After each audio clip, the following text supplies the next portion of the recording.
हाँ जी। नमो अरिहंताणं नमो सिद्धाणं नमो आर्याणं नमो उवज्जायाणं नमो लोहे सब साहुणम ऐसो पंच नमोकारो सब पाव पणासनो मंगलानंच सव्वे सिंह परमम हवै मंगलम मंगलानंच सव्वे सिंह परमम हवै मंगलम। ओम नमो भगवते वासुदेवाय नमः। ओम नमो गुरुभ्यो नमो नमः। अपने सभी हाजिर नाजिर गुरुओं को हाजिर मान के उनसे आशीर्वाद प्राप्त करके मैं अपनी क्लास स्टार्ट करता हूँ। आज हमारी वास्तु की जो है पहली क्लास लगाते हैं। पिछली तो हमारी इंट्रोडक्शन था, ठीक है ना। आज हमारी फर्स्ट डे से क्लास स्टार्ट करते हैं। तो इसमें मैंने जो है वो कुछ स्क्रीन तैयार किया है, मैं अभी उसको खोल लेता हूँ। जो फाइल तैयार की है उसको ओपन कर। तो वास्तु के बारे में अगर किसी का कोई क्वेरी है, सवाल है, ठीक है ना, तो वो कर सकते हैं, बता सकते हैं, पूछ सकते हैं। हाँ जी, किसी की है क्या कोई क्वेरी? कोई कुछ कहना चाहता हो, बताना चाहता हो वास्तु के बारे में? तीन सर चार बंदे। नहीं, हाँ जी। सर नहीं, मुझे नहीं लगता सर। क्या? चलो, ये अपना श्री श्याम वास्तु वर्ल्ड के नाम से हमने अपना काम स्टार्ट कर रखा है। क्लासें हमारी जो श्री श्याम वास्तु वर्ल्ड के नाम से रहेंगी। ब्रिज मोहन कौशिक मेरा नाम है, भिवानी हरियाणा से बिलोंग करता हूँ। 1270 हमारा 21 हमारा पिन कोड है। मोबाइल नंबर सबको पता है 9255149235, ठीक है ना। और इसमें जो है हमने 4 महीने का कोर्स प्लान किया है। पहले महीने में सिंपल वास्तु रहेगा, उससे अगले महीने में एस्ट्रो वास्तु रहेगा, उससे अगले महीने में इंडस्ट्रियल वास्तु रहेगा, और चौथे महीने में सारा मिक्सअप रहेगा। जो मॉडर्न वास्तु बोल दो, वास्तु बोल दो, देवता बोल दो, है ना, इंडस्ट्रियल वास्तु बोल दो, एस्ट्रो वास्तु बोल दो, सारा मिक्सअप रहेगा। 4 महीने का कोर्स हमने प्लान किया है। 1100 रुपये मासिक इसकी हमने फीस रखी है। इसमें 1 आए, 2 आए, 4 आए, बीच में आएगा, आगे आएगा, हमने टोटली 4 महीने की फीस लेनी है, ठीक है ना। कोई बीच में आएगा उसको हम रिकॉर्डिंग दे देंगे, ठीक है ना। तो स्टार्टिंग से आता है वो ठीक है, वेरी गुड, ओके, कोई दिक्कत नहीं, ठीक है जी। ये नहीं है कि बेसिक छोड़ के मैं एस्ट्रो वास्तु कर लूंगा, ठीक है ना। ये एस्ट्रो वास्तु मेरा किया हुआ है, बेसिक और एस्ट्रो वास्तु को छोड़ के मैं इंडस्ट्रियल वास्तु कर लूंगा, ठीक है ना। ऐसा कुछ नहीं है सिर्फ देवता देवता कर लूंगा। हमारा कंप्लीट कोर्स है। जो हमारे साथ जहाँ से जुड़ेगा वहां से उसको फीस देनी है स्टार्टिंग से, ठीक है जी। उसके बाद में ये सेकंड स्लाइड मेरी है। वास्तु का अर्थ क्या है? वास्तु का अर्थ है कि जहां पे हम रहते हैं, वास योग्य स्थान, ठीक है ना। वास योग्य स्थान, वास का मतलब है जहां हम निवास करते हैं, ठीक है जी, ये वास्तु है।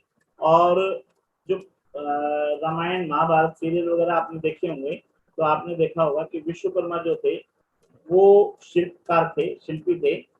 तो वहां से उन्होंने वास्तु का जन्म किया। वास्तु जो है राजे महाराजाओं के लिए बना था, ठीक है ना। पीछे मैंने किन्हीं को बोलते हुए सुना था कि आजकल एक एक 2-2 फ्लैट के जो मकान हैं हमारे पास रह रहे हैं, उसी में किचन है, उसी में बाथरूम है, उसी में लेटरिन है। तो छोटे छोटे 2 HP के बोलेंगे या जो भी बोलेंगे, 3 HP के बोलेंगे, छोटे छोटे मकान है जी। उसमें पॉसिबल नहीं हो पाता कि चीजों को तोड़ के इधर से उधर कर देना। हम भाई कहीं फाउंटेन बना दें, कहीं पानी का टब बना दें, ठीक है ना, ये चीजें पॉसिबल नहीं हो पाती। तो इसमें क्या है कि तोड़ फोड़ ना करके हम चीजों को इधर उधर करके उससे अपना वो करते हैं, वास्तु करते हैं। चलिए, वास्तु वास्तुपति वास्तु का अधिष्ठाता देवता है। वास्तु परीक्षा, वास्तु का शुभ विचार, वास्तु पूजा। अब वास्तु क्या है? वास्तु का मतलब ये होगा कि वास योग्य स्थान, ये बात क्लियर होगी। उसके बाद में आता है कि वास्तु कोष की उत्पत्ति कहाँ से हुई, ठीक है। ये कॉमन है, सबको पता है कि देवताओं का और दानवों का जो संग्राम हो रहा था, उस संग्राम के अंदर भगवान शंकर के पसीने से एक आकृति ने जन्म लिया, ठीक है। और वो आकृति बच्चा रूप में थी, और क्योंकि भगवान शंकर बहुत ज्यादा थके हुए थे, इसलिए जो वो आकृति थी वो भी भूखी थी, और जैसे ही उसका उद्भव हुआ या वो हमारे सामने आई, उसने उसके सामने जो भी चीजें आई उसको खाना शुरू कर दिया, ठीक है ना। उससे देवता और दानव दोनों जो है घबरा गए कि भाई ये चीज क्या है, ये देवताओं की तरफ से है या दानवों की तरफ से है। दोनों जो है ब्रह्मा के पास पहुंचे। ब्रह्मदेव ने जो है वो बताया कि ना तो ये देवताओं की तरफ से है ना ये दानवों की तरफ से है, ठीक है ना। और इसकी उत्पत्ति जो हुई है ये बच्चे के रूप में है, ठीक है। और इसकी किसी से कोई दुश्मनी नहीं है, ये भूख के वशीभूत होके जो भी इसके सामने आ रहा है उसको खा रहा है। तो देवताओं ने और दानवों ने दोनों ने ये अपने विचार रखे ब्रह्म देवता के सामने कि इसका जो आकार है इतना बड़ा है कि पूरी पृथ्वी को ही खा जाएगा, ठीक है ना। जब सब कुछ नष्ट ही हो जाएगा तो फिर किसी चीज का लॉजिक ही क्या रह जाएगा, मतलब ही क्या रह जाएगा किसी चीज का, ठीक है ना। तो उसके लिए उन्होंने दोनों ने इकट्ठे होके, देवताओं ने दानवों ने इकट्ठे होके उसके साथ में संग्राम किया। संग्राम ना कह के उसको कहो कि उसको काबू में किया। जैसे छोटा बच्चा होता है, छोटे बच्चे के साथ में कोई लड़ाई थोड़ी ना की जाती है। सबको पता था कि भाई ये कारण है, भूखा है, इस वजह से कर रहा है। तो सब ने मिलके उसको औंधे मुंह नीचे डाल दिया और औंधे मुंह डाल के उसके ऊपर बैठ गए। ब्रह्मदेव जो है वो सबसे सेंटर में बैठे, बीच में बैठे, और जितने भी देवता थे सब ने चारों तरफ अपना अपना स्थान बना लिया। स्थान बनाने के बाद में उससे वार्तालाप शुरू हुई। वार्तालाप में ये पूछा गया कि भाई चाहता क्या है, चाहता क्या, क्यों क्यों खा रहा है तू सब चीजों को। तो उसने कहा कि मुझे भूख लगी, मुझे और कोई दूसरी बात से कोई लेना देना नहीं है, ठीक है ना। तो उसको समझाया गया, जैसे बच्चे को समझाते हैं ना। एक बच्चा अगर कोई जिद कर बैठे चांद लेना है मेरे को, तो ठीक है ना, अब उसको चांद तो नहीं दे सकते ना, तो उसको बहलाना पड़ेगा। तो बहलाने के लिए उससे बातचीत की गई, उसको कहा गया कि भाई ऐसा कर, एक दिन में तो सब कुछ खा जाएगा, अगले दिन क्या खाएगा, तो तेरी कोई ना कोई ऐसी व्यवस्था कर देते हैं जिससे तेरे को भोजन मिलता रहेगा, ठीक है। तो उसको समझा बुझा के उस चीज के लिए एग्री कर लिया और समझौता ये हुआ कि वास्तु के नियमों के अनुसार जो बंदे काम करेंगे उनको वास्तु फलीभूत होगा, और जो उसके नियमों से बाहर जाके काम करेंगे उसके लिए वास्तु पुरुष जो है उनको मुक्त कर दिया गया कि भाई आप उनका भक्षण कर सकते हैं, ठीक है। एक कहानी तो ये है। दूसरी कहानी ये है कि उनको आदेश दिया गया कि आप तथास्तु तथास्तु बोलते रहें। तो वास्तु पुरुष जो हैं वो हमेशा तथास्तु तथास्तु करते रहते हैं। तो तथास्तु का मतलब होता है जैसा आप चाहते हो वैसा हो जाए। जैसे ये रामलीला वगैरह देखी होंगी, रामायण वगैरह देखी होंगी, तो उसमें जब पूजा करके जब आशीर्वाद मांगते थे, तो आशीर्वाद अगर उनको देना होता था किसी को भी, देवताओं को, तो वो उसको बोल देते थे तथास्तु। तथास्तु का मतलब ये होता था कि जैसी तेरी इच्छा है वो चीज तेरे को मिल जाए। तो इसलिए ये कहा जाता है कि घर में वास्तु का पुरुष है, नहीं वास्तु का पुरुष नहीं, वास्तु का वो है उद्भव है, वास्तु की उपस्थिति है वास्तु पुरुष की। तो जहाँ पे वास्तु पुरुष की उपस्थिति है वो तथास्तु तथास्तु करते रहते हैं, वरदान देते रहते हैं। तो घर में हमें जो है प्रेम से रहना चाहिए, आपस में लड़ाई झगड़ा या इस तरह की बातें नहीं करनी चाहिए। जैसे कई बार घरों में होता है ना, एक दूसरे को बोलना शुरू कर देते हैं। जैसे बचपन में भी हमने एक छोटी सी कहानी सुनी थी, उस कहानी के अंदर था कि कोई परी आ गई, उसने कहा कि भाई 3 वचन ले ले, 3 वरदान ले ले मेरे से। तो दोनों पति पत्नी थे ना, एक ने कहा इसको कुत्ता बना दे, उसको कुत्ता बना दिया। उसने कहा इसको कुतिया बना दे, उसको कुतिया बना दिया। अब दोनों ने विचार किया भाई ये क्या किया, ठीक है ना। तो बोले ठीक है, तीसरा वचन ये मांग लेते हैं हमारे को पुनः वैसा ही बना दे।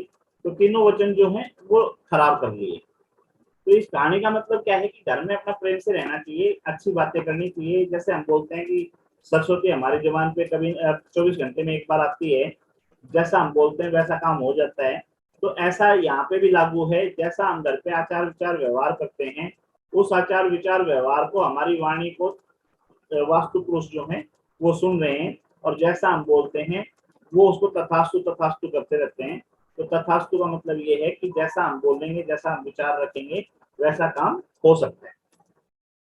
चलो उसके बाद में है वास्तु पुरुष की पूजा कब होती है और वास्तु पुरुष कितने हैं, ठीक है ना।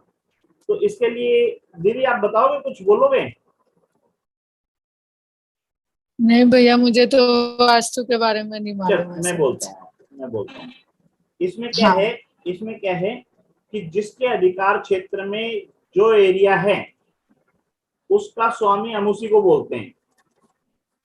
एग्जाम्पल के लिए मेरे पास 500 गज जगह थी,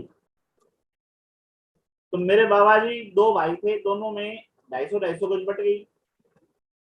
अब जो 250 गज थी वो मेरे छोटे बाबा जी के नाम से जानी जाएगी, और 250 गज जो है वो हमारे नाम से जानी जाएगी, ठीक है ना। उसके बाद में छोटे बाबा जी के 2 बच्चे हुए, हमारे 3 हुए, पापा और, ठीक है ना। तो उनको 125 गज मिल गई, बट गई ना, 250 में से 125 और हमारी जो है 500 में से जो भी हमारा हिस्सा बना 170 गज जो भी, वो हमारे को मिल गई, ठीक है। उसके बाद में 2-2 बच्चे सबके हो गए, तो 2-2 बच्चे हो गए तो सबके हिस्से होंगे ना, तो 125 में से 70-70 गज जो है या 60-60 गज जो है दोनों भाइयों को हमें मिल गई। तो अब इसमें कहना क्या चाहता हूँ, कहानी ये इसलिए सुनाई मैंने, इसलिए कहा मैंने कि जिस समय 500 गज थी उस समय इस भूखंड के मालिक जो हैं शिवलाल जी थे। मैं मेरे घर से एग्जांपल लेता हूँ, ठीक है। उसके बाद में 2 हिस्से हो गए, बसेश्वर और गणपत। तो 250 नहीं सॉरी 250 गज जो है बसेश्वर लाल जी की हो गई, और 250 गज जो है गणपत राम जी की हो गई। उसके बाद में 3 हिस्से और हो गए, तो 3 हिस्से हो गए, तो ओम प्रकाश जी, सुभाष जी और लक्ष्मी नारायण जी के अलग अलग हिस्से हो गए।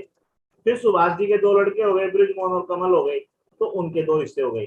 अब कहने का मतलब ये है कि जो भूखंड है उस पे 60 गज पे या 65 गज पे मेरा अधिकार है, ना कि 500 गज पे, बाकी पे किसी दूसरे का अधिकार है। तो जो स्थान मुझे मिला, जो मेरे उसमें है कब्जे में, जहां पे जिसको मैं अपना कह सकता हूं, उस पूरे जगह का एक आकृति बना मान ली गई, मानसिक आकृति कह लो या जो भी है, वो पुरुष वास्तु पुरुष कह लो, वो वास्तु पुरुष बन गए। क्लियर है? तो इसका मतलब जो है, जो बंदा जहां पे जैसे भी निवास कर रहा है उसके अधिकार क्षेत्र में जितना स्थान है, उस पूरे भूमि का, उस पूरे भूखंड का एक जो है वास्तु पुरुष बनता है।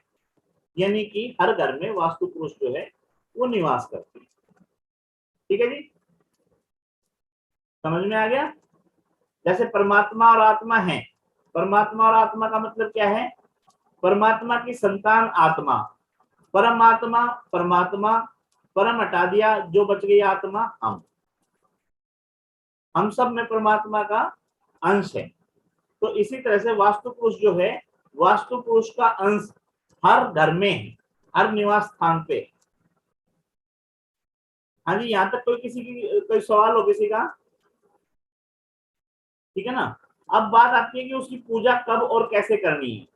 तो यहाँ पे जब हम ये देखो, वास्तु पूजा, वास्तुपति की पूजा जो नए बने हुए घर में प्रवेश करने पर की जाती है। यानी जब हम 4 दीवारी कर देते हैं या एरिया बाउंड कर देते हैं, जब लिमिट रख देते हैं कि ये एरिया इसका है, तो वहां से हमारी पूजा करनी बनती है, पहला काम। ठीक है। उसके बाद में दूसरा है गृह प्रवेश। जब हमने उसको बना दिया, नींव नींव नींव पूजन बोलते हैं ना, जब भी कोई मकान बनाते हैं तो नींव की पूजा करते हैं ना, नींव पूजन बोलते हैं। तो वो पूजन क्या हुआ कि जब भी हमने वास्तु पुरुष की उत्पत्ति के लिए वो बना लिया, विचार बना लिया और उस जगह को देख लिया, परीक्षण करने के बाद वो हमारे अधिकार क्षेत्र में आ गई, तो हमने सबसे पहले वास्तु पुरुष की पूजा करनी होती है। उसके बाद में जैसे वो मकान बन गया नींव रखने के बाद में, उसके बाद में हमें गृह प्रवेश करना होता है। तो अपने जो शुभ चिंतक हैं उनको बुला के और उनके साथ में गृह प्रवेश किया जाता है। जब हवन पूजन वगैरह जो भी किया जाता है, तो उसके अंदर अपने इष्ट जो हैं उनके साथ में वास्तु पुरुष की भी पूजा की जाती है। उसके बाद में 3rd नंबर पे कब आती है पूजा? 3rd नंबर पे जब भी कोई क्या बोलोगे उसको, रिनोवेशन, जब भी किसी चीज को तोड़ के या कुछ दोबारा से बनाया जाता है, तो वास्तु पुरुष की पूजा की जाती है। अच्छा, एक चीज कल मेरे को और याद आई, ठीक है ना, उसमें ये याद आया कि किसी का ऑपरेशन होता है तो ऑपरेशन के बाद मलहम लगाई जाती है, दवाई लगाई जाती है। तो सेम उसी तरह से अगर उसमें वास्तु पुरुष के अंदर कोई काट छाट की गई है, कोई मेरे जैसा आके आपको बता देता है कि इस तरह से इसका उपचार कर लो, यहाँ पे आप ये चीज डाल दो, ठीक है ना, तो उसका मतलब उसका ऑपरेशन किया गया है।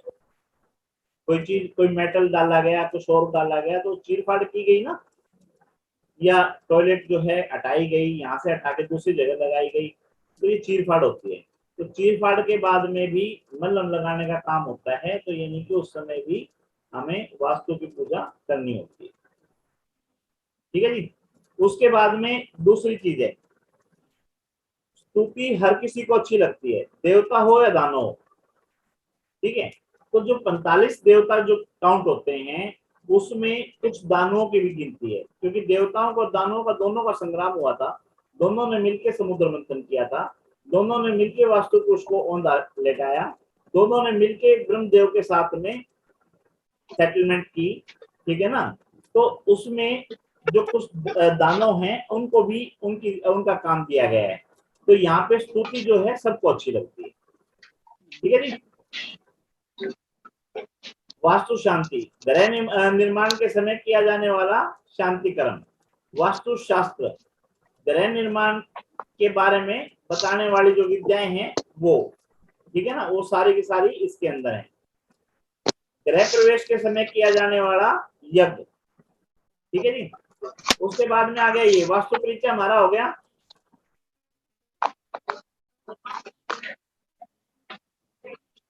मैंने म्यूट कर दिया जी, कुछ आवाज आ रही थी, देख लेना। तो वास्तु परिचय जो है ये हमारा हो गया। वास्तु के जो प्रमुख ग्रंथ हैं वो विश्वकर्मा जी जो हैं उनके अनुसार विश्वकर्मा वास्तु शास्त्र, मत्स्य पुराण, प्राचीन ग्रंथों में भी वास्तु शास्त्र का उल्लेख पाया जाता है। प्राचीन ग्रंथों में कश्यप शिल्प शास्त्र, वृत्त संहिता, विश्वकर्मा वास्तु शास्त्र, सम्रांगण सूत्रधार, विष्णु धर्मोत्तर पुराण, भृगु संहिता आदि में वास्तु का अलग अलग चैप्टर मिलता है। वास्तुशास्त्र का उद्भव, रामायण में 7 या 8 मंजिलों की इमारत का वर्णन, महाभारत में मैदानों द्वारा निर्मित, ठीक है ना, मैं सभा का तथा विश्वकर्मा द्वारा इंद्रप्रस्थ के निर्माण में उल्लेख मिलता है। तो विश्वकर्मा द्वारा भगवान कृष्ण के अनुरोध पर द्वारका का जो निवास किया गया था, ये सारा वास्तु का ही प्रमाण है।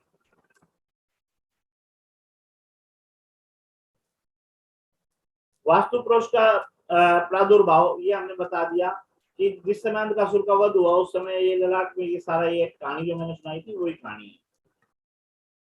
उसके बाद में वास्तुशास्त्र का सिद्धांत। वास्तुशास्त्र का सिद्धांत है कि हमारे यहाँ यूनिवर्स के अंदर सारी चीजें 5 चीजों से मिलकर बनी है, 5 तत्वों से मिलकर बनी है, ठीक है ना, जल वायु अग्नि पृथ्वी और आकाश। तो ये 5 तत्व जो हैं ये वास्तुशास्त्र का सिद्धांत है। जैसा हमने परसों इंट्रोडक्शन में बताया था, हमारी जो 4 दिशाएं हैं, 4 दिशाओं को हमने 8 दिशाओं में बांटा, 8 को 16 में बांटा, तो 16 दिशाएं जो हमारी हैं वो इसका सिद्धांत है, और 32 द्वार जो है वो इसका सिद्धांत है। उद्देश्य लोक कल्याण हेतु इस शास्त्र की रचना की है। यही मूल तत्व वस्तु विज्ञान में भी निहित है। वास्तुशास्त्र की उपादेयता, उपादेयता हमने बताया था, इंपॉर्टेंस बताया था कि हमारे को विजन क्लियर हो जाता है। अगर हमारा विजन क्लियर नहीं है कि हमें क्या करना है क्या नहीं करना है, तो हम कर सकते हैं घर में होने वाली जो समस्याएं हैं वो दूर कर सकते हैं। तो यहाँ पे वही चीजें डाली गई हैं कि धीरज के साथ व्यतीत कर सकते हैं, उत्साह और उमंग के साथ ऊर्जा से ओतप्रोत घर में रहने वाले सकारात्मक विचारों के धनी हो सकते हैं, जिससे सामान्य व्यवहार में वो कुशल हो सकते हैं, उनका सांसारिक जीवन जो है आनंदमय हो सकता है अगर हम वास्तु के नियमों को अपनाते हैं तो। प्राकृतिक नियम, प्राकृतिक नियम है जो प्रकृति के साथ चलेगा वो सुखी रहेगा, जो प्रकृति के अगेंस्ट जाएगा तकलीफ में आएगा, ठीक है ना। अभी देखो आप, एसी वगैरह का जो चलन आ गया, इससे जो हमारी इम्यूनिटी है वो कमजोर हुई है। जबकि हम खेतों में काम करते थे तो गर्मी सहन करने की हमारी ताकत ज्यादा होती थी, या आज भी जो खेतों में किसानों में काम करते हैं ना, किसान काम करते हैं, वो हमारे मुकाबले में कहीं ज्यादा वो होते हैं। और कल की जो मैंने वीडियो देखी, वीडियो नहीं वो देखी थी, क्या नाम है, न्यूज थी, हमारे भिवानी में चरखी दादरी है, चरखी दादरी में 105 साल की वृद्ध महिला 100 मीटर की रेस लगाती है भाग के, और डेली अभी भी पाव घी का चूरमा खाती है 105 साल की उम्र में। जबकि जो हमारे जवान बच्चे हैं उनका घी बंद कर दिया गया है। ये प्रकृति से जो दूर हुए हैं उनका कारण है, ठीक है जी। इस पे कोई बोलना चाहेगा क्या? नहीं सर, क्लियर है सर। है ना, जो प्रकृति के नजदीक रहेगा वहां पे उनको बिल्कुल बिल्कुल ठीक है। बीमारियां जो है कम गिरती हैं, जो प्रकृति से दूर जाते हैं उनको बीमारियां जो है ज्यादा कवर करती हैं। तो इसमें जो सारी सलाह दी गई है वास्तु के अंदर, वास्तु के सिद्धांत जो है वे हमें प्रकृति के अनुकूल चलने के लिए बताते हैं, प्रकृति के विपरीत चलने के दुष्प्रभाव होते हैं, ठीक है। यही चीजें इसमें बताई गई हैं सारी। प्राकृतिक नियमों को अनदेखा करते जा रहे हैं, उसके परिणाम भी भुगत रहे हैं। अगर हम प्राकृतिक संयोजन को ध्यान में रखकर भवन में, अच्छा ज्यादा रामदेव जी ने प्रमाणित कर दिया है ना, योग से काफी बीमारियां काटनी शुरू कर दी, तो प्रकृति की तरफ जोड़ रहे हैं हमारे को। अच्छा, इसी तरह से ये सूर्य के लिए डाला है कि सूर्य जो है, सूर्य की सुबह की किरणें जो है वो विटामिन डी से बहुमूल्य होती हैं, तो विटामिन डी जो हमारे शरीर को सीधा प्रभावित करता है, तो ये साइंटिफिक भी है, ठीक है जी। इसी तरह से दोपहर में जो है सूर्य की किरणें जो है रेडियो धर्मिता होती हैं, जो हमारे देह पर विपरीत प्रभाव डालती हैं, जबकि सूर्य की सुबह की किरणें जो है वो विटामिन डी देती हैं, और दोपहर की जो है वो हमारे पे विपरीत प्रभाव डालती हैं, हमारे शरीर को खराब करती हैं। तो इसी तरह से भवन निवेश में दिक विन्यास इस प्रकार किया गया है ताकि दोपहर की सूर्य से किरणें जो है हमारे देह पर न्यूनतम प्रभाव डालें, ठीक है जी। वास्तुशास्त्र का क्षेत्र, वास्तुशास्त्र की कहाँ कहाँ आवश्यकता है, ठीक है ना। जो नगर बसाते थे, जो मैंने बताया ये विद्या जो थी राजा महाराजाओं की थी, तो ये उसी समय की वो चीजें उठा रखी हैं कि मंदिर का निर्माण करना, अच्छा पानी के लिए स्रोत होते थे, जो कुएं बावड़ी तालाब वगैरह होते थे उनका निर्माण करना, पुस्तकालय जो है पब्लिक के लिए बनते थे उनका निर्माण करना, विश्राम गृह जो बनते थे सार्वजनिक उनका निर्माण करना, महल दुमहले बनते थे उनका वो करना, और जो राजवंश से थे जिनके पास अच्छे स्ट्रॉन्ग थे, पैसा अच्छा था, जिनकी इमारतें बहुमंजिला बनती थी, उनके लिए जो है ये इसका निर्माण होता था। और आजकल क्या है कि आजकल हमने उसको मॉडर्न वास्तु के नाम से नाम डाल दिया कि हम अपने जो कार्टेन है, अब जो शुरू में कहा था वही दोबारा कह रहा हूँ कि जगह थोड़ी है तो उसमें तोड़ फोड़ ज्यादा नहीं कर सकते, तो हम जो है कोई कलर चेंज कर दिया, कोई सामान उठा के इधर से उधर रख दिया, इस तरह से सारी चीजें। अच्छा, इसमें मैं इंट्रोडक्शन वाली भी वीडियो जोड़ूंगा जो अपने पीछे वाली है, अभी 1 मिनट का समय है इसलिए मैं बोल रहा हूँ, तो इसके साथ में वो जोड़ूंगा, ठीक है जी। अभी दोबारा से हम एक बार रिकनेक्ट करेंगे, जब तक किसी को कुछ पूछना है तो बता दीजिए, समय पूरा हो गया ना, एक बार दोबारा से रिकनेक्ट करेंगे इसको। दीपिका मैम समझ में आ रहा है ना? अब इसके अंदर क्या है कि 360 डिग्री का कोई भी एक वो लगाएंगे ना सर्कल, कोई भी सर्कल है 360 डिग्री का है, ठीक है। अब इसके ऊपर क्या स्क्वायर बना लो, वो भी 360 डिग्री का है, जो भी है 360 डिग्री का है। 360 डिग्री के बाद में इसको हमने 4 हिस्सों में डिवाइड कर रखा है, तो 4 हिस्सों में डिवाइड हुआ, इसको हम बोलेंगे, एक डायरेक्शन को बोलेंगे ईस्ट,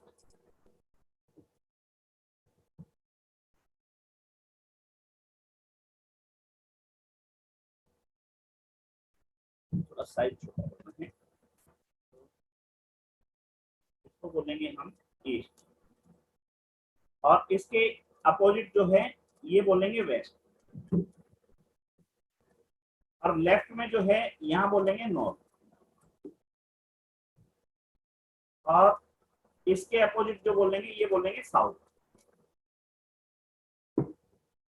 ये हमारी जो है 4 डायरेक्शन है। 4 डायरेक्शन के बाद में जैसे हमने एस्ट्रो वास्तु का अलग इसका पार्ट नहीं है वास्तु का, लेकिन फिर भी क्लियर करता हूँ कि ऐसे ही एस्ट्रोलॉजी जो है, एस्ट्रोलॉजी में 9 प्लेनेट हैं और 12 राशियां हैं। तो 12 राशियों को हमने जो है वो डिवाइड कर रखा है इनके अंदर, डायरेक्शन के अंदर। ठीक है जी, 9 प्लेनेट जो हैं उनको भी हमने इनमें डायरेक्शन में डिवाइड कर रखा है। तो वो भी जो है आगे एस्ट्रो वास्तु का पार्ट होती है। तो हमारे को पता होना चाहिए कि 12 राशियां हैं, 12 राशियों को जिसको जो एस्ट्रोलॉजी पढ़ रहा है उसको पता है, मेष वर्ष मिथुन कर्क सिंह कन्या तुला वृश्चिक, इस तरह से। ठीक है ना, जो नहीं पता है उसको 1 से लेके 12 नंबर याद कर ले कि भाई 1 से लेके 12 नंबर हैं, 12 राशियां हैं। तो उसमें क्या है कि सिंपल यहाँ पे 1 नंबर, ठीक है, सेम इसी तरह से इधर 2 नंबर, इधर जो है 3 नंबर, इधर जो है 4 नंबर, सेम इसी तरह से 5, 6, 7 और 8,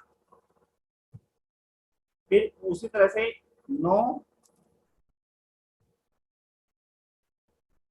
10, 11 और 12। ठीक है जी। तो अब जो है हमारे को पता लग गया कि हमारी जो 12 राशियां हैं उसमें से 1, 5, 9 यानी मेष, सिंह और धनु, ये जो हैं ईस्ट डायरेक्शन में आती हैं।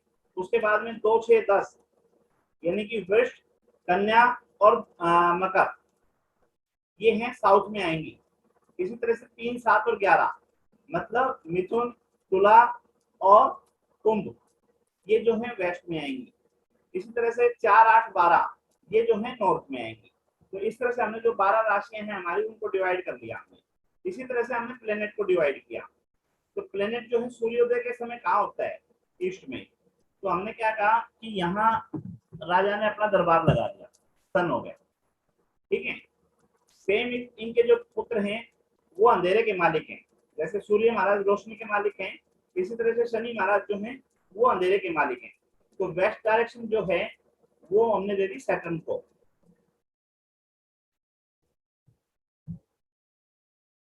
ठीक है, उसी तरह से नॉर्थ और साउथ, ठीक है ना, नॉर्थ और साउथ में क्या है, नॉर्थ जो है वो कुबेर का वो माना जाता है, कुबेर की डायरेक्शन मानी जाती है।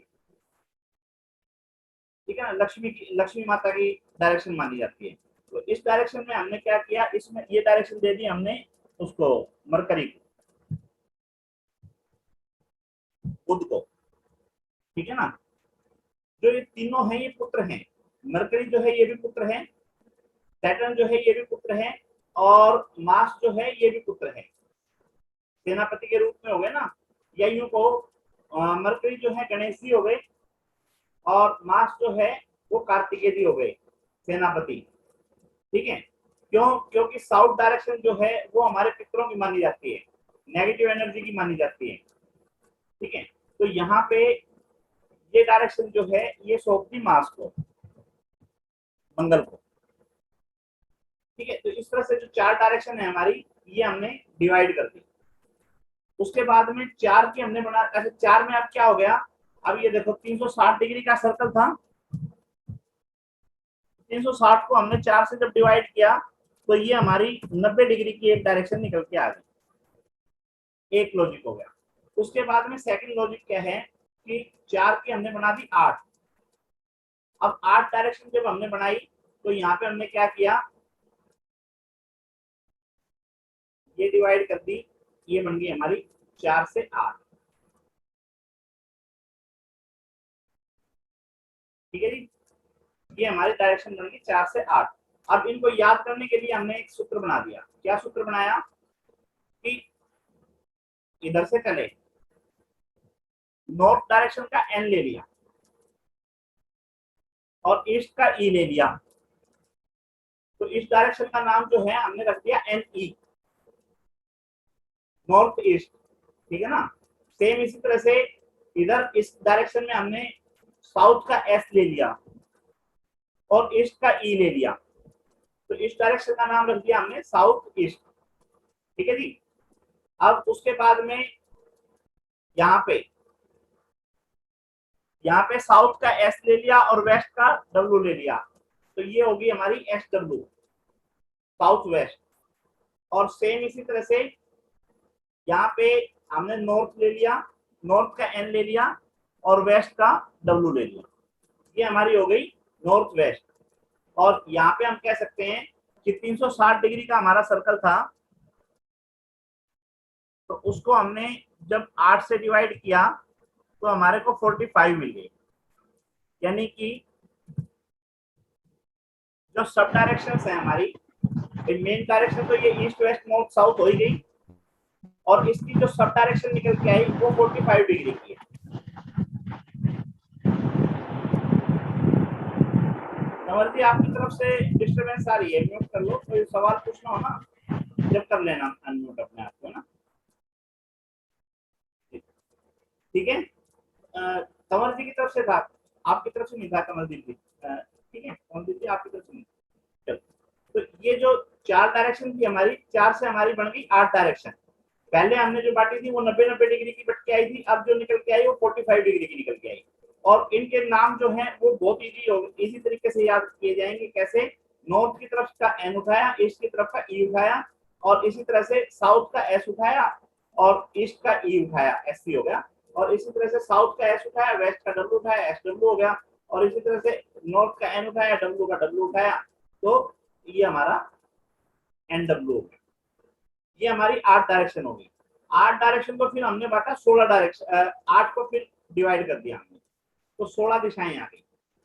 16 दिशाओं में अब क्या है,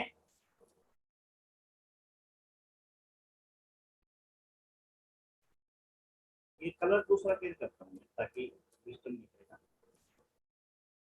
ठीक है जी, ये हो गया। इसी तरह से ये हो गया, और इसी तरह से ये हो गया, और इसी तरह से हमारा ये। अब ये हमारी जो है 8 डायरेक्शन थी, 8 डायरेक्शन की बन गई 16 डायरेक्शन। और सेम इनका नाम याद रखने के लिए अब हमारे को यहाँ भी कोई जद्दोजहद नहीं करनी। हमने क्या करना है, यहाँ पे उठाना है, यहाँ पे डाल देना है नॉर्थ का एन। ठीक है ना। और इसके बाद में जो सब डायरेक्शन थी उसका नाम।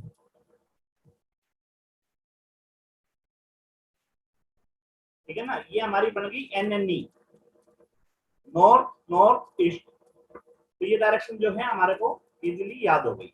उसके बाद में यहाँ पे हमने क्या किया, ईस्ट का उठाया ई और एन ई आगे लगा दिया, यानी ईस्ट नॉर्थ ईस्ट। ठीक है जी। उसके बाद में यहाँ पे ईस्ट का ई उठाया और आगे ऐसे लगा दिया, ईस्ट साउथ ईस्ट। ठीक है जी। उसके बाद में यहाँ पे साउथ का एस उठाया और एस से आगे लगा दिया, साउथ साउथ ईस्ट। ठीक है जी। उसके बाद में यहाँ पे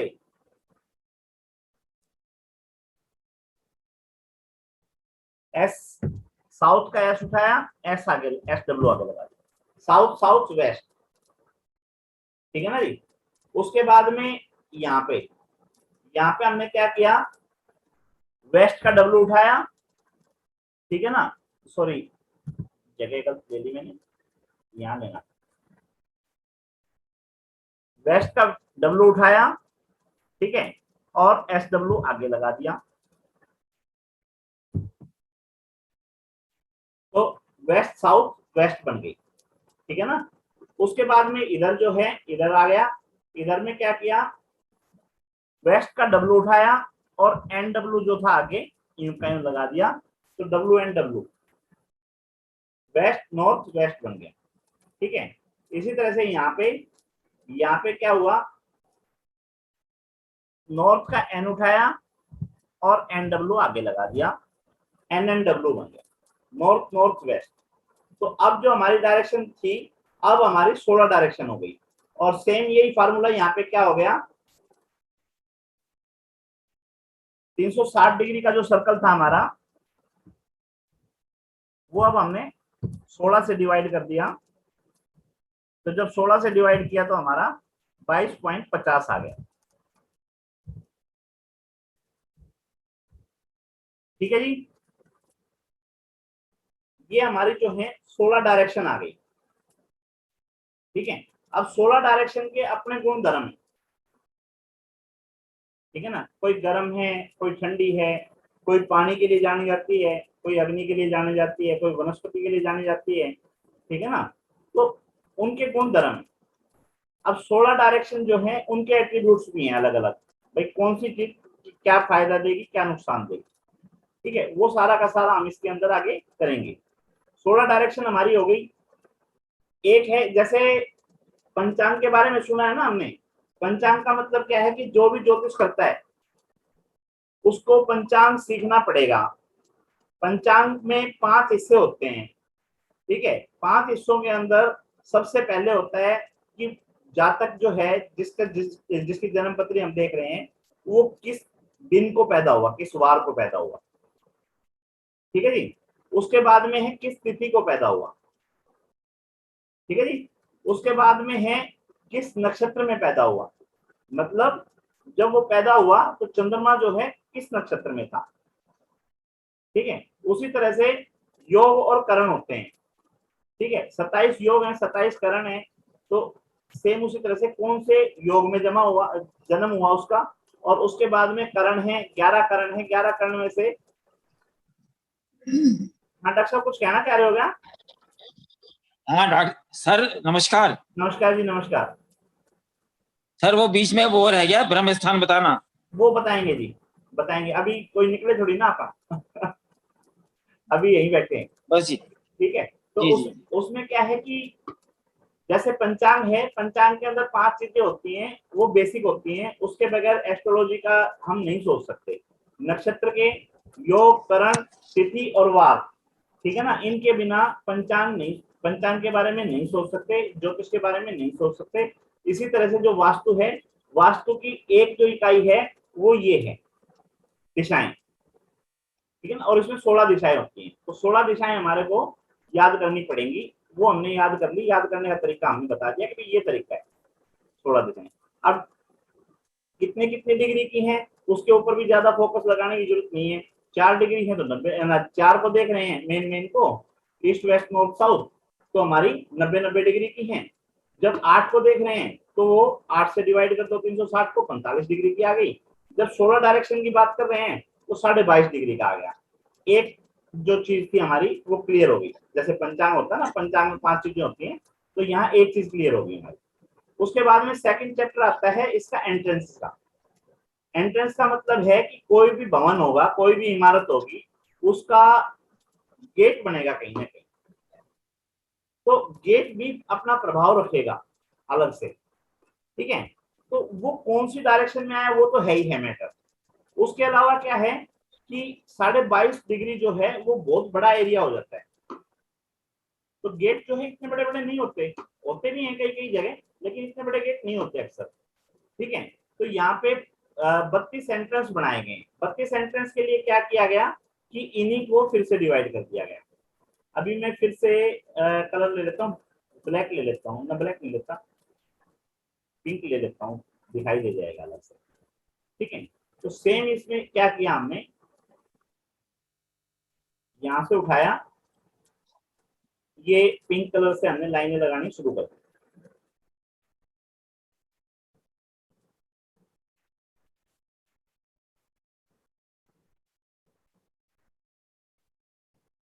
दिखाई दे रही है ना?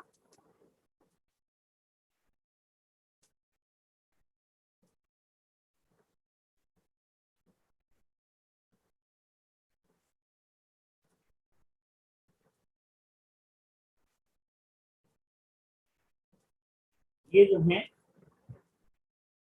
पिंक जो है लाइनें लग गई।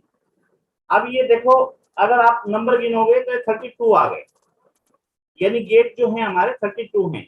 तो इनका नाम भी याद करने के लिए जो है बहुत इजी तरीका बना दिया। क्या बनाया? N1, कलर रेड कर देता हूं इसको, थोड़ा दिखाई दे जाएगा ना। N1, इसी तरह से N2,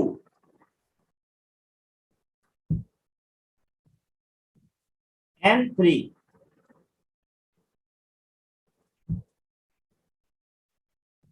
N4, जो नॉर्थ की हैं वो N1 से लेके N8 तक आ गई। ईस्ट की जो है E1 से लेके E8 तक आ गई। साउथ की जो है S1 से लेके S8 तक आ गई। इसी तरह से वेस्ट जो है, वेस्ट W1 से लेके W8 तक आ गया। और नॉर्थ इसी तरह से 8 चौका 32, ये 32 जो है ये हमारी निकल के आ गई। और इसका भी फार्मूला सेम वही है कि 360 को अगर 32 से भाग दोगे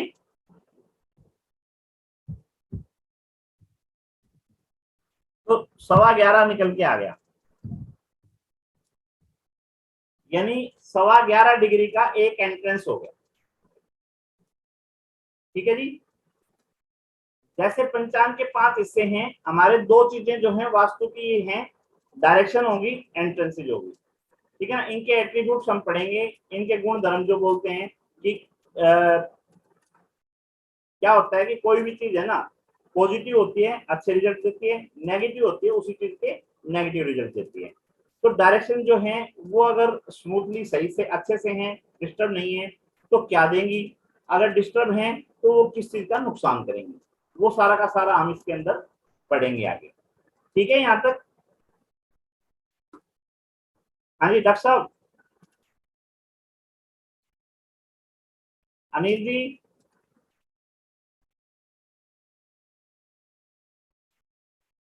अनिल जी हैं क्या? चलो, अभी 5 मिनट हैं हमारे पास में, उसके बाद में हम दोबारा से आएंगे इसमें, मीटिंग दोबारा से ज्वाइन करेंगे। ठीक है ना। जब आगे हम बात करेंगे एलिमेंट्स की, जो 5 एलिमेंट्स हैं हमारे, जो अनिल जी कह रहे थे ना कि ब्रह्म स्थान रह गया, उसकी भी बात करेंगे आगे। ठीक है। अभी जो है हमारे पंचांग के जैसे 5 हिस्से होते हैं, तो वास्तु के भी ऐसे ही 5 हिस्से होते हैं। उन 5 में से 2 हिस्से ये जो है हमने कवर कर लिए। हमारे को पता लग गया कि डायरेक्शन होती है, एंट्रेंसेज होते हैं, और डायरेक्शन जो है वो कितने कितने डिग्री की बटी हुई है, क्या क्या उनके नाम रखे हुए हैं। इसी तरह से जो हमारे एंट्रेंसेज हैं, एंट्रेंसेज हमारे जो है कितने हिस्सों में बटे हुए हैं, कितने कितने डिग्री के हैं, और क्या उनके नाम रखे हुए हैं। 2 चीजें हमारी हो चुकी हैं। तीसरा अभी हम उठाएंगे वो भी उठाएंगे, क्या नाम है, डायरेक्शन भी उठाएंगे। तो डॉक्टर साहब सुन रहे हैं आप?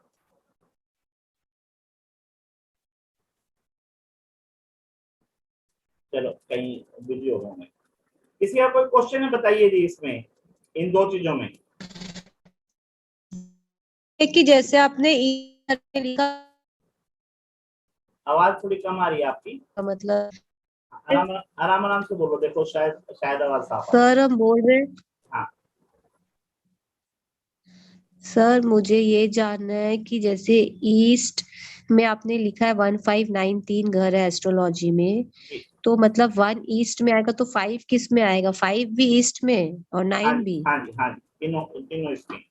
ठीक है ना, तीनों इस डायरेक्शन। कि ई से एस ई का पूरा, तो सर एक तो बीच में आता है ना ई एस ई, तो वो भी 5 में आएगा कि किस में आएगा? हमको वो जानना है। देखो वो एस्ट्रोलॉजी का पार्ट है, ठीक है ना, वो भी करवाएंगे अपन अलग से आगे अगले महीने जब एस्ट्रो वास्तु आएगा। एक बार बेसिक नॉलेज के लिए मैंने वैसे बता दिया आपको। ठीक है, इस महीने जो अच्छा, अब है, जैसे आपने जैसे वेस्ट में 3 डायरेक्शन 3 दिशा बताई है, मतलब एस्ट्रोलॉजी का घर, तो एन डब्ल्यू का तो कुछ नहीं बताया, तो एन डब्ल्यू में कोई घर नॉर्थ नहीं वेस्ट है? हो गया, नॉर्थ वेस्ट हो गया ना। नहीं, वो चलेंगे, हाँ N1 से लेके N8 आएंगे। ठीक है, E1 से लेके E8 आएंगे, S1 से लेके हाँ। S8 आएंगे, W1 से लेके W8 आएंगे। तो 4 दिशाएं जो है, हम्म। चारों दिशाओं में जब 8-8 गेट बनेंगे तो 8 चौका 32 हो जाएंगे। वो ठीक है, अब ये 4, 8, 12 पूछ रहे हैं। 4, 8, 12 में NW भी है कि खाली N2, N1 से लेके N चार तक है? आप 1, 5, 9, 2, 6, 10 और 3, 7, 11, 4, 8, 12 को भूल जाओ, ये अगले महीने करेंगे। ठीक है अच्छा, ना? ओके। हाँ, अगर ये डिस्टर्ब कर रहे हैं तो मैं इनको यहाँ से हटा देता हूँ, है ना? हाँ, ये लो, ये हटा दिए। ठीक है जी, क्योंकि राशियों का वास्तु में कोई काम नहीं है। राशियां जो है एस्ट्रो वास्तु में करेंगे, वो अगले महीने का कोर्स है। ओके। ठीक है ना? वहां फिर उनको नक्षत्र भी पढ़ाएंगे, राशियां भी पढ़ाएंगे, इनके लॉर्ड भी पढ़ाएंगे। ठीक है ना? हाउसेज जो है हमारे, हाउसेज के अंदर कौन सा हाउस कौन से प्लेनेट को मिलेगा वो भी बताएंगे, कौन सी डायरेक्शन को मिलेगा वो भी बताएंगे। वो सारा का सारा एस्ट्रो वास्तु में मिलेगा। ठीक है? एस्ट्रोलॉजी का यहाँ कुछ नहीं होगा इस महीने में। इस महीने में सिर्फ और सिर्फ वास्तु का होगा। हाँ कवलदीप जी बोलो। सर मैंने पूछा, जैसे पंचांग के आपने 5 अंग कहे, जी, ऐसे ही जो वास्तु के हैं इसको भी 5 लेवल्स पे डिवाइड किया हाँ जी, है। हाँ जी, हाँ जी, जैसे कि आपने एक डायरेक्शंस बताया और हाँ एक जी, एंट्रेंसेस बताया। हाँ जी, हाँ जी, सर एंट्रेंसेस तो ये 32 आपने लिखी है, N1 जी, से लेकर N8 एंड फिर जी, दोबारा सारी जी, घूम रही जी, है। जी, जी, 8 चौका 32 हो जाएंगी। जी। सर डायरेक्शंस कितनी है ये मैं थोड़ा डायरेक्शन लिखना चाह रहा था। 16 होगी ना? 16 डायरेक्शन, ठीक है। हाँ, 16 डायरेक्शन डायरेक्शन। हमने वो 16 आपने दिखा दी थी हमने, हाँ जी हाँ, वो हाँ, देखा ही है आपने। डायरेक्शन सर 16 होगी। डायरेक्शन और एंट्रेंस के अलावा और जो बाकी 3 है उनके क्या नाम है? एलिमेंट्स आएंगे। ठीक है ना? ओके। हाँ, जल, वायु, ओके। अग्नि, पृथ्वी, आकाश। हाँ जी, हाँ जी, हाँ जी, हाँ हाँ, जी, अच्छा उनके अच्छा। उनके जो है गुण ठीक धर्म है, वगैरह सारी चीजें वो आएंगी। ठीक है? ठीक है, ठीक है सर। बताएंगे अभी आपको। फिलहाल 2 है हमारे हाँ, पास, अभी दो डायरेक्शन है है। हाँ, एंट्रेंस। अभी एलिमेंट्स के ये तो ऊपर भी सर बात। सारा क्लियर हो गया। हाँ, अभी एलिमेंट्स हाँ के जी, ऊपर हाँ भी जी। बात करेंगे। अभी तक यहाँ ओके। कोई प्रॉब्लम है, यहाँ कोई पूछना चाह रहे नहीं हैं? नहीं नहीं, यहाँ तक सब ठीक है सर। हाँ, ठीक है। भाई एक एक दो बार बार देखेंगे तो समझ आ जाएगा सारा। हाँ, ये तो है ही, और मेन तो प्रैक्टिस होती है। हाँ, हाँ जी, हाँ जी। और किसी का कोई सवाल हो? 1 मिनट है, फिर उसके बाद में हम दोबारा से आएंगे कनेक्ट करके अपना। एक बार ये डिस्कनेक्ट होगा, अपने को पता है ना? परी अग्रवाल जी, रीना मैम। सर मैं दीपिका अग्रवाल हूँ। हाँ जी, बोलो जी। बस कुछ नहीं, आप परी अग्रवाल बोले थे ना, इसलिए मैंने कहा अच्छा, मैं अच्छा। आपको याद दिला दूं। एक्चुअली सॉरी मैं सॉरी सॉरी, बेटी के नाम कोई से। और से ठीक है, फोन से ठीक है, ठीक, से कनेक्ट कर रही हूँ, तो ठीक, बिटिया के ठीक, नाम से हो रहा है। ठीक है, ठीक है, कोई बात नहीं। बसंत चौहान जी। हाँ जी, यहाँ तक कोई समस्या तो बताओ। नहीं, अभी दोबारा कनेक्ट होंगे हम, उसी लिंक से दोबारा कनेक्ट होंगे। रिकनेक्ट। मुझे कोई प्रॉब्लम नहीं है, बाकी ठीक है जी, चलो हम दोबारा से रिकनेक्ट होते हैं। मैं इसको वो कर देता हूँ, स्टॉप, है ना? कर दूं स्टॉप? एक बार हम दोबारा आते हैं फिर इसमें। हाँ जी।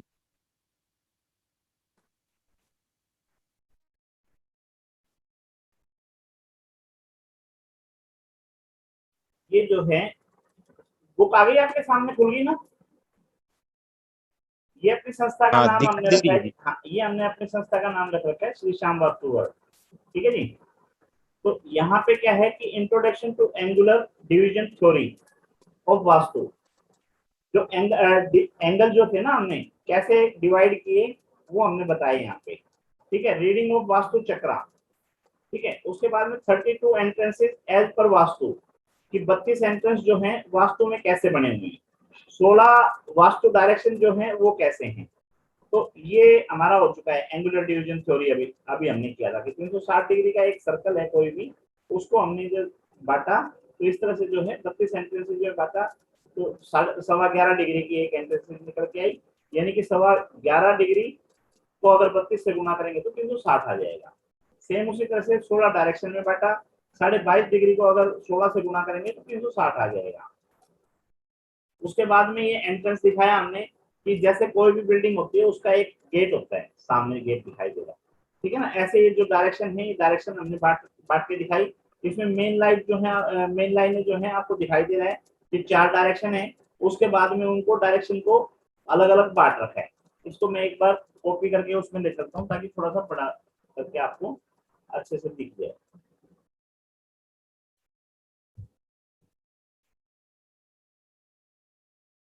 ठीक है जी?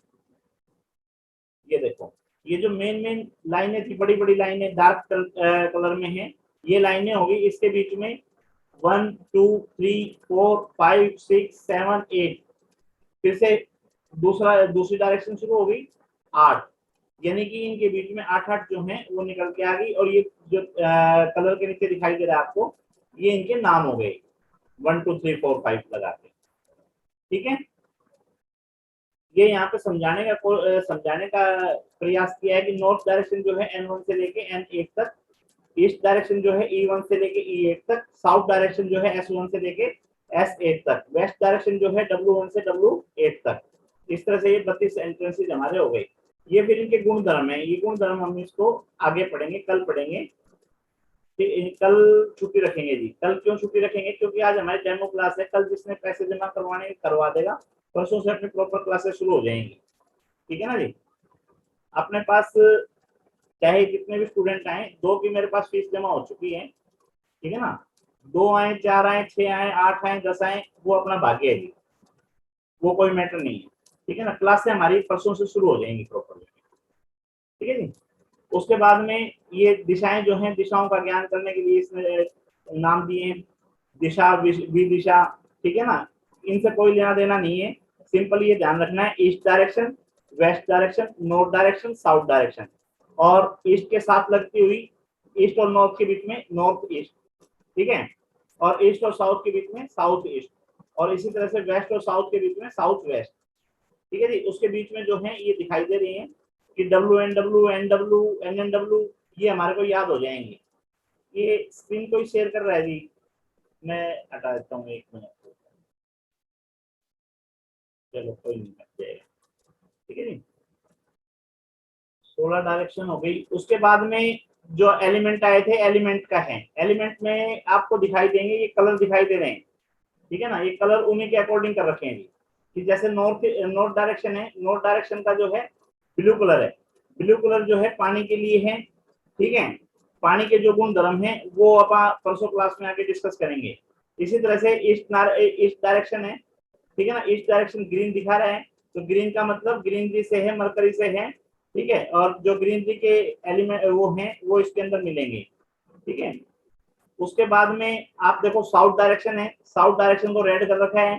तो रेड करने का मतलब ये है कि ये अग्नि तत्व है यहाँ पे, और फायर एलिमेंट के जो गुण होते हैं वो यहाँ पे मिलेंगे। अगर पॉजिटिव है तो उसके गेन्स मिलेंगे, और नेगेटिव है तो उसके लॉसेस मिलेंगे। उसके बाद में साउथ है, ये अपना अर्थ के लिए है। ठीक है ना, तो यहाँ पे जो है पीला कलर कर रखा है मैंने। ठीक है, फिर WSW है, तो इस तरह से आकाश का हो गया। तो इस तरह से ये कलर जो है, कलर डिवाइड कर रखे हैं। कलर के साथ में ये बता रखे हैं कि कौन सी डायरेक्शन के अंदर क्या चीज होनी चाहिए, क्या पॉजिटिव रिस्पॉन्स देंगे, क्या नेगेटिव रिस्पॉन्स देंगे, वो सारे के सारे आएंगे। ठीक है, उसके अलावा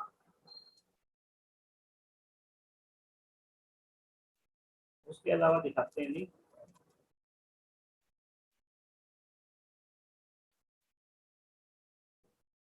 ये 5 तत्व हैं, जैसे 5 एलिमेंट्स गिने थे ना हमने, तो 5 एलिमेंट्स हमारे क्या थे? जल, वायु, अग्नि, पृथ्वी, आकाश। ठीक है, तो जल का स्वभाव क्या है, वायु का क्या है, अग्नि का क्या है, पृथ्वी का क्या है, आकाश का क्या है। ठीक है, जल किस चीज से बनता है, पृथ्वी किस चीज से बनती है, आकाश किस चीज से बनती है। ठीक है, वो सारे के सारे। तो इसमें जो है इसका बोला जाएगा इंट्रोडक्शन टू 5 एलिमेंट्स। उसके बाद में शरीर में जो है 5 तत्व जो हमारे हैं आदमी के शरीर के अंदर, वो क्या प्रभाव रखते हैं। उसके बाद में element, property, direction, shape, metal. ठीक है ना, और बैलेंस होने पे क्या मिलेगा और इनबैलेंस होने पे क्या जाएगा। और 5 तत्व बनने की थ्योरी, कि अग्नि कैसे बनती है, वायु कैसे बनती है, पृथ्वी कैसे बनता है, आकाश कैसे बनता है, और सेम उसी तरह से वो कैसे डिस्ट्रॉय होते हैं। तो क्रिएशन की और डिस्ट्रॉय की यहाँ पे वो सारा का सारा बताया जाएगा। ठीक है जी। 5 तत्व थ्योरी ऑफ क्या है, डिस्ट्रैक्शंस। ठीक है, ये जैसे थोड़ा सा मैं बता भी देता हूँ, यहाँ पे आपको दिखाई देगा ये पिक्चर है। ठीक है ना, अनिल जी, डॉक्टर साहब हैं क्या? डॉक्टर साहब हैं आप? पवन कौशिक जी, गोपाल दास जी, आईफोन जी, नवदीप जी, नितिन जी। नितिन भाई आप करो इसको एक्सप्लेन पिक्चर को। हेलो जी सर। ये पिक्चर सामने दिखाई दे रही है ना? हाँ सर। ये पिक्चर क्या कह रही है? सर ये साइकिल ऑफ क्रिएशन है। हाँ, बताओ, समझाओ इसको थोड़ा सा। हाँ सर, ये जो एलिमेंट्स हैं अपने, ये एलिमेंट्स के बारे में अपने को बताया है कि यहाँ पे वुड एलिमेंट है, फायर एलिमेंट है, और अर्थ एलिमेंट, और मेटल एलिमेंट और वाटर एलिमेंट। ये एक दूसरे को किस तरीके से इफेक्ट करते हैं सर, ये साइकिल ऑफ क्रिएशन है। एक दूसरे को किस तरीके से ये क्रिएट करते हैं और डिस्ट्रॉय करते हैं। रुको जी, दीपिका जी आप करेंगे इसको एक्सप्लेन अच्छे से? सर आज मैं नहीं कर पाऊंगी, मैं एक्चुअली मम्मी के आई हुई तो बहुत डिस्टरबेंस चल रहा है, बस मैं क्लास कोई ले बात रही हूँ। कोई बात नहीं, कोई बात नहीं। मैं एक दो दिन में पानी से वनस्पति बना। हाँ जी, एक मिनट जी, मैं म्यूट कर देता हूँ, फिर अपने आप को अनम्यूट कर लेना एक बार, है ना? सबको म्यूट कर देता हूँ एक बार। सर पानी से वनस्पति। हाँ, अब कर लो अपने आप को अनम्यूट, अब करके अब बताओ। पवन कौशिक जी बताना चाह रहे हैं। पवन कौशिक जी आप करो, अपने आप को अनम्यूट करके बताओ। हाँ जी,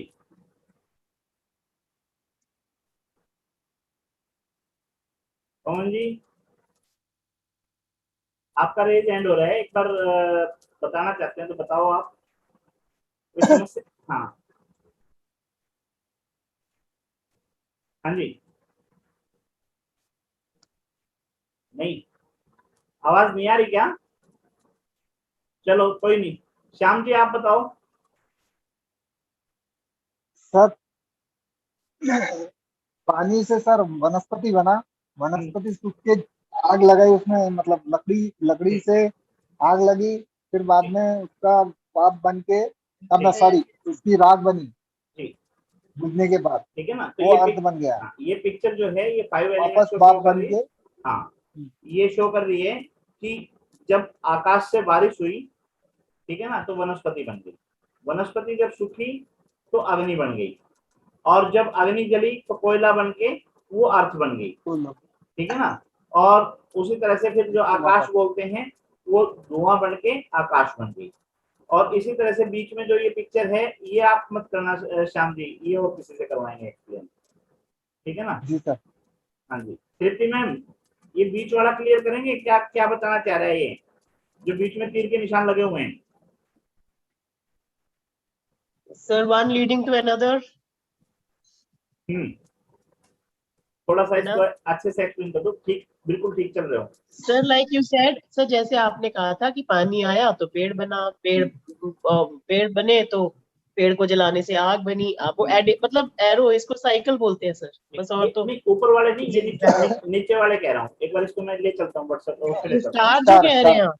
एक अच्छा, ओके ओके। एक मिनट रुको, मैं हाँ तो सर पानी को आग खत्म करती है। एक मिनट रुको, मैं यहाँ ले चलता हूँ, अभी यहाँ पे अच्छे से क्लियर हो जाएगा, ठीक है ना? हाँ जी, अब बताओ। देखो, जो वो था वो तो ठीक है, आपने सही बता रहे हो, ठीक है ना? मैं ये पूछना चाह रहा हूँ कि ये क्या है, ये जो बीच वाले तीर हैं ये क्या कह रहे हैं? ये एरो क्या कह रहे हैं? गुरुजी के साथ में कनेक्टेड है। बताओ, समझाओ कैसे? कि दूसरा नहीं हो सकता है। नहीं, ये नहीं, और कुछ बताओ। Sir anti. हाँ, और इसको थोड़ा सा एक्सप्लेन करो, ठीक जा रहे हो? मैं कह रही हूँ ऊपर सन है, नीचे सैटर्न है, जो सर ने बताया था। राइट साइड में मार्स है, इधर मर्क्यूरी है। मर्क्यूरी वो बात आई गई, वो आगे आई गई। ज्योतिष है ही नहीं सर। हाँ, वो ज्योतिष नहीं है, ज्योतिष नहीं, वास्तु है ये। बिल्कुल ठीक कह रहे हैं, वो चीज गई। ये क्या कहना चाह रहा है जो बीच में हमने ऐड किया है? तो सर वाटर और सन का कनेक्शन बता रहा है, मेटल और ट्रीज का कनेक्शन। ये बता रहा है जैसे जल जब बरसा, बारिश जब हुई तो वनस्पति हुई, और वनस्पति सूख के अग्नि मिली, और अग्नि सूखने के, अग्नि खत्म होने के बाद में हमारे को कोयला मिला, ठीक है ना? तो सेम उसी तरह से ये जो डायरेक्शन है, ये जल जो है वो इसको कंट्रोल करेगा, अग्नि को, ठीक है? इसी तरह से वनस्पति जो है अर्थ को कंट्रोल करेगी। कैसे करेगी वनस्पति अर्थ को कंट्रोल? पानी सूखेगा सर इकोसिस्टम ऑर्गेनाइज करके पेड़ होएंगे तो हवा अच्छा, पानी सब उसी हिसाब से ये चलेगा। बताओ, पेड़ पौधे जो हैं कहाँ कहाँ लगते हैं, कहाँ पैदा होते हैं? जंगलों में, फार्म्स में, जमीन के ऊपर, अर्थ पे, अर्थ पे, ठीक है ना? अर्थ पे, और हाँ, अर्थ को फाड़ के निकलते हैं, एग्जैक्टली। ठीक है ना? तो अर्थ को कंट्रोल करने की ताकत किस पे है? वनस्पति पे है। और इसी तरह से अग्नि को कंट्रोल करने की ताकत किस पे है? वाटर पे है, ठीक है ना? इसी तरह से आकाश को कंट्रोल करने की ताकत जो है वो अग्नि के पास है, ठीक है? इसी तरह से आकाश और अग्नि का कनेक्शन नहीं समझ आया। भाई अग्नि जब जलती है, धुआं जब उठेगा तो वही तो आकाश को कंट्रोल करता है ना। ओके, सर मेटल पिघलाएगा सर। हाँ जी, हाँ, मेटल पिघलाएगा, वो आकाश और मेटल दोनों सेम है, ठीक कह रहे हो जी, ठीक है ना? अब उसके बाद में अर्थ है। अब अर्थ जो है वाटर को कंट्रोल करेगी, कैसे? जो भी पानी की हौद वगैरह, टंकियां वगैरह जो बनाई जाती है वही तो कंट्रोल करती है ना पानी को, चार दीवारी को उसी को करती है ना, ठीक है ना?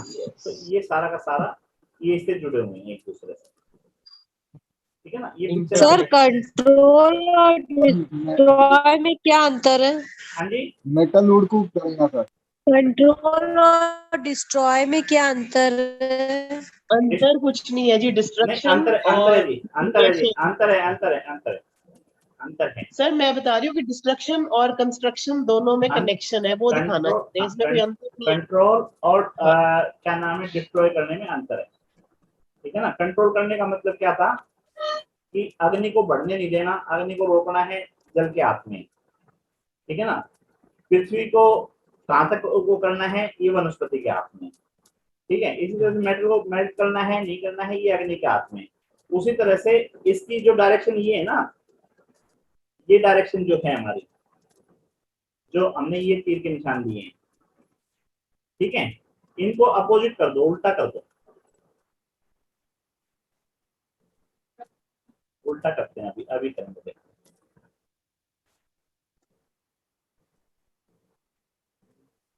उल्टी साइकिल चला। उल्टी साइकिल चला देंगे, वो डिस्ट्रॉय कर दो, ठीक है? जैसे ये है, तो हमने इसको लिया और इसको कह दिया कि भाई वो क्या नाम है, डायरेक्ट रोटेट करने का होगा ना, यहाँ पे रोटेट का कहाँ है, दिखाई नहीं दे रहा।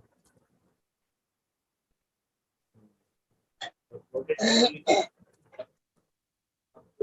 करना है तो इसको कर सकते हैं, चलो एक बार सर बाहर कर दीजिए ना, कोई बात नहीं। हाँ जी, तो बस इनको अपोजिट कर देंगे, उल्टा कर देंगे इनको, है ना? उल्टा का मतलब यहाँ पे था सिंबल अपना रोटेट करने का, दिखाई नहीं दिया यहाँ पे। पेस्ट और कट कॉपी क्रॉप रोटेट, ये रहा, रोटेट हो गया ना? तो इसको वर्टिकल कर देते हैं, या तो वर्टिकल नहीं, और नहीं, अच्छा ये हो गया ना? तो अब जो है इसी तरह से इसको करते चले जाएंगे, ये जो है इधर आ जाएगा, इसको भी रोटेट हम वर्टिकल करते, हो गया ना? ठीक है, तो ये इसकी डिस्ट्रॉय करने की थ्योरी हो जाएगी। जो चीजें इसको बना रही थी, ये चीजें इसको खत्म भी कर दी फिर आगे, खत्म भी, है ना? तो ये सारी की सारी थ्योरी चलेगी, ठीक है? कौन सी डायरेक्शन बैलेंस होने पे क्या बेनिफिट देगी, कैसे क्या इनबैलेंस होने पे नुकसान देगी, कैसे उनको कंट्रोल कर सकते हैं, कैसे उनको बढ़ा सकते हैं, कैसे उनको घटा सकते हैं। उसके बाद में सर एक बात बोलूं? जी बोलो। सर आप जो ये डिस्ट्रॉय वाला फंक्शन बता रहे हो, ये थोड़ा मुझे समझ में नहीं आ रहा। मेरे जितना पढ़ा है उस हिसाब से डिस्ट्रॉय का इंटेंशन जो एंटी वाला, जो सेंटर में आपने स्टार वाला जो मार्क लगा रखा है, जैसे अग्नि को हमेशा वाटर डिस्ट्रॉय करता है, कहीं पे भी अग्नि बढ़ेगी तो वाटर आ जाएगा तो वो अग्नि को डिस्ट्रॉय कर देगा, खत्म कर देगा। अच्छा एक बात बताओ, सुनो, कंट्रोल करने को तो भूल जाओ, एक बार आप वाले टॉपिक को भूल जाओ। अग्नि जो है वनस्पति में लग गई, अब क्या होगा? अग्नि वनस्पति में लगेगी तो अग्नि बढ़ जाएगी। बढ़ जाएगी ना, हाँ, तो अग्नि बढ़ जाएगी ना और वनस्पति को खत्म कर देगी। वनस्पति खत्म कर देगी। हाँ, वो तो कंट्रोल में, वो जो आप डिस्ट्रॉय वाला फंक्शन बोल रहे थे ना, उस पे मेरे को थोड़ा सा दिक्कत, कोई बात इसलिए वो क्लियर कर देंगे। क्लियर करने का मतलब ये कंट्रोल करने के लिए, कंट्रोल करने का मतलब ये है, हाँ, ये कंट्रोलिंग तो ये तो है ही। कंट्रोलिंग तो करती है ना। इसको अच्छे से मैं और अच्छे से एक्सप्लेन कर दूंगा, जो परसों क्लास होगी हाँ, ना हाँ, हाँ, उसमें अच्छे से एक्सप्लेन कर दूंगा। ओके ओके, ठीक है ठीक है। तो ये इसके पार्ट्स रहेंगे। उसके बाद में क्या आता है, उसके बाद में शरीर के अंदर हमारे कौन कौन से तत्व जो हैं, कितने % हैं और उनका क्या काम है, क्या फंक्शन है, ठीक है। उसके बाद में ये डायरेक्शन जो है, डायरेक्शन का कौन सा कलर है, कौन सा उसमें मेटल यूज होता है, ठीक है, और क्या उससे अपॉर्चुनिटीज मिलती हैं, ठीक है, वो सारा का सारा क्लियर है। उसके बाद में ये है हमारा वास्तु चक्र, ठीक है जी। तो वास्तु चक्र के अंदर क्या है, वास्तु चक्र के अंदर 360 डिग्री का ये सर्कल, उसके अंदर जो ये है हमारी जलवायु, अग्नि, पृथ्वी, आकाश, ये बोल दो या फिर ये बोल दो north direction, south direction, west direction, ठीक है ना, ये आ जाएंगी नॉर्थ, ईस्ट, साउथ, वेस्ट, ये डायरेक्शन आ जाएंगी। उन डायरेक्शन के जो कलर हैं, कलर आ जाएंगे, कलर के साथ में कौन सा क्या दे रहा है, ये वास्तु चक्र के अंदर नोट कर रखा है। उसके बाद में क्या होता है कि जैसे जैसे हम 10th क्लास में वो करते थे ना, मैथ के सवाल सोल्व करते थे, तो वहां पे डी यूज करते थे हम, ठीक है ना, कोण बनाने के लिए, एंगल बनाने के लिए। तो उसी तरह से ये चक्रा तो हमारे को मिल गया, ये भी पता लग गया कि 10 डिग्री पे क्या है, 20 डिग्री पे क्या है, 30 डिग्री पे क्या है, ये भी होगा। इसको सेट कैसे करेंगे, इसको सेट करने के लिए हमारे को एक ब्रह्म स्थान निकालना पड़ेगा, ठीक है, नहीं ब्रह्म स्थान नहीं निकालना पड़ेगा, सॉरी, डिग्री निकालनी पड़ेगी जहां पे हम इसको सेट कर सकें। वो डिग्री निकालना बताया जाएगा कि कैसे डिग्री निकाली जाएगी, कैसे इसको हम सेट करेंगे। वो सेट करने के बाद में सारी चीजें ये अपने को निकाल के दे देगा, ये टूल बन जाएगा हमारे को, ये बता देगा कि कौन सी डायरेक्शन के अंदर क्या आ रहा है, ठीक है। उसके बाद में जो हम प्लाट वगैरह जो भी देखते हैं, उनकी शेप है, तो कौन सी शेप हमारे लिए बेनिफिशियल है, कौन सी शेप हमारे लिए बेनिफिशियल नहीं है, वो सब आ जाएंगे। उसके बाद में 3 तत्व आते हैं, राजस, तमस और कौन कौन से हैं 3, सात्विक, हाँ, ठीक है ना। तो इसी तरह से जो भूमि है हमारी, भूमि भी, इनके भूमि के भी 3 तत्व हैं, ठीक है। तो उसकी भूमि की पहचान बताएंगे कि कैसे पहचानी जाएगी, और जो भी तत्व उसका वो होगा, हैवी होगा, तो उस तत्व के अकॉर्डिंग वहां पे क्या चीज बनाएं, वहां पे स्कूल बनाएं, ठीक है ना, वहां पे वेयर हाउस बनाएं, या वहां कोई प्रोडक्शन करें, क्या चीज करें क्या ना करें, वो सारा उसके अंदर बताएंगे अपन, ठीक है जी। ये डायरेक्शन निकालना बताएंगे कि कैसे इसकी डायरेक्शन निकाली जाएगी, ठीक है। तो ये जो है वास्तु का कोर्स रहेगा हमारा, 1 महीने में इसकी 16 क्लासें लगाएंगे। 16 क्लासों के अंदर सारा ये आएगा कि, और क्या है इसमें एक बार देखें, काफी दिन हो गए, मैं भी समझो ज्यादा नहीं तो अभी 7-8 महीने में उठाएंगे उठाया वास्तु को, ठीक है ना। Vastu and effects, example, shape, influence, ठीक है जी, क्रिएटिंग, सारा करवाएंगे जी इसको। अच्छा, इसके बाद में जैसे ये बताया कि वास्तु का रोल क्या है, वास्तु का रोल क्या है श्याम जी? हाँ श्याम शारदा जी, वास्तु का रोल क्या है, क्यों जरूरत पड़ती है वास्तु की, कहाँ इफेक्ट दिखाई देते हैं वास्तु के? पंचतत्व से है ना सर? हाँ जी, पंचतत्व से है ना सर? नहीं पंच तत्वों से तो है, पंच तत्व भी मान लिए, 16 डायरेक्शन भी मान ली, 32 एंट्रेंसेस भी मान लिए, ठीक है ना। वास्तु की जरूरत क्या है, क्यों वास्तु के चक्कर में पड़ गए हम? तो जरूरत तो इसलिए है कि क्या हानि लाभ हो, क्या पॉजिटिव नेगेटिव मिल रहा है, वो भी चीज है सर। हमारे हेल्थ, हम रहते हैं जहाँ, जिस जगह पे, कोई नहीं, और देखते हैं और कौन एक्सप्लेन करेगा। ये मैंने सामने लिख भी रखा है, इसको पढ़ के भी थोड़ी सी हेल्प ले सकते हो, ठीक है। ये अंचल कोप जी कुछ बोलेंगे कि वास्तु की जरूरत क्यों है? सर मैं बोलूं थोड़ा सा? बोलो जी बोलो। वास्तु का मतलब यूज ये तो है कि ज्यादा हम जैसे कहीं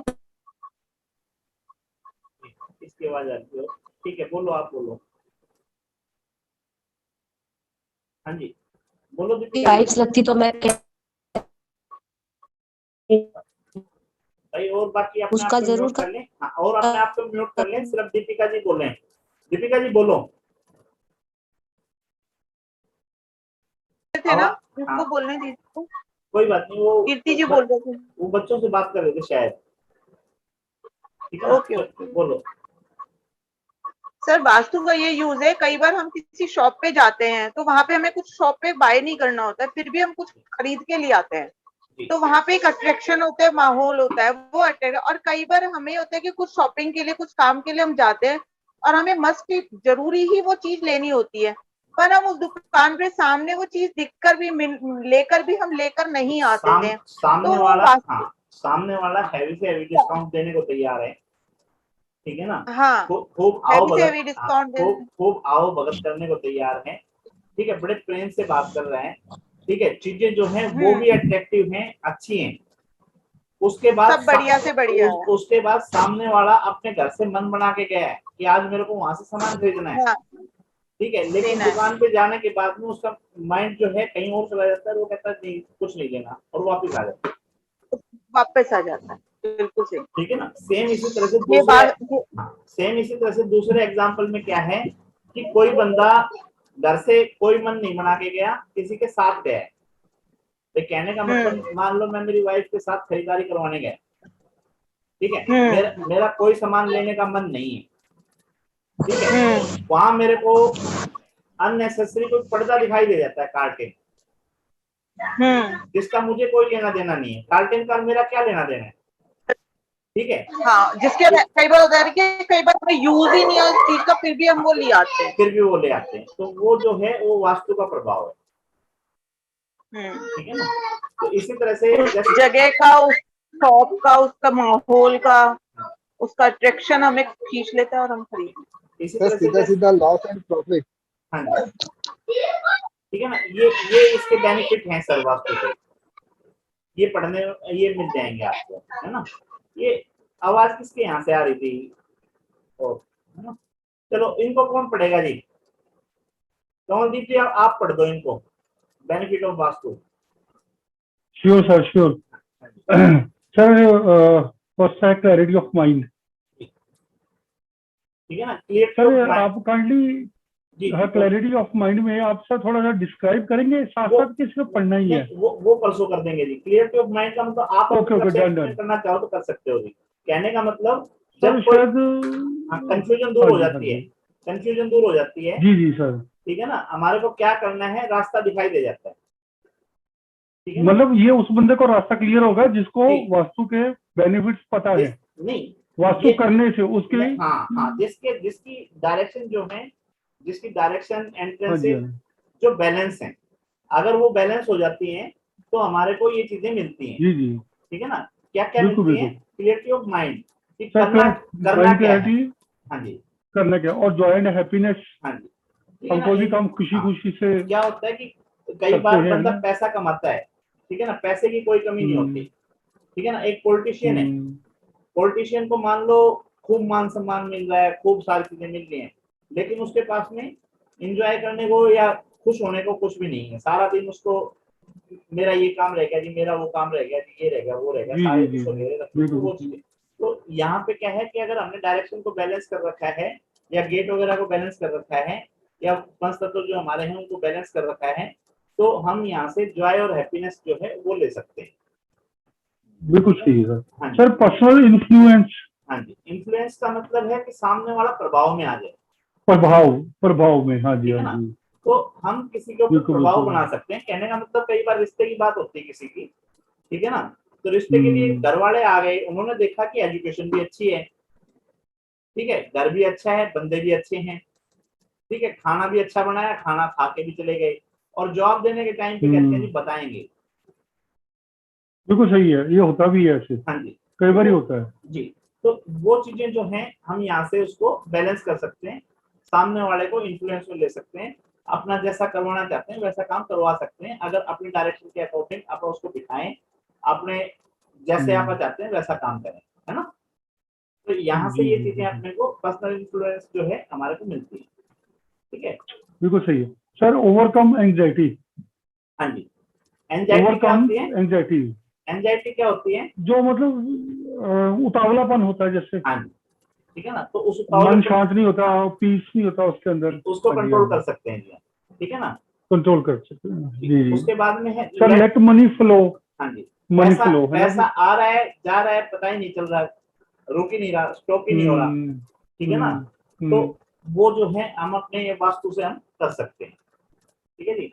अच्छा, नेम फेम की बात है, नेम फेम हम यहाँ से नेम फेम रिकॉग्नाइजेशन जो है इनसे हम ले सकते हैं, ठीक है ना जी जी। जिनके साथ मैं अभी जुड़ा, पावर एंड कॉन्फिडेंस।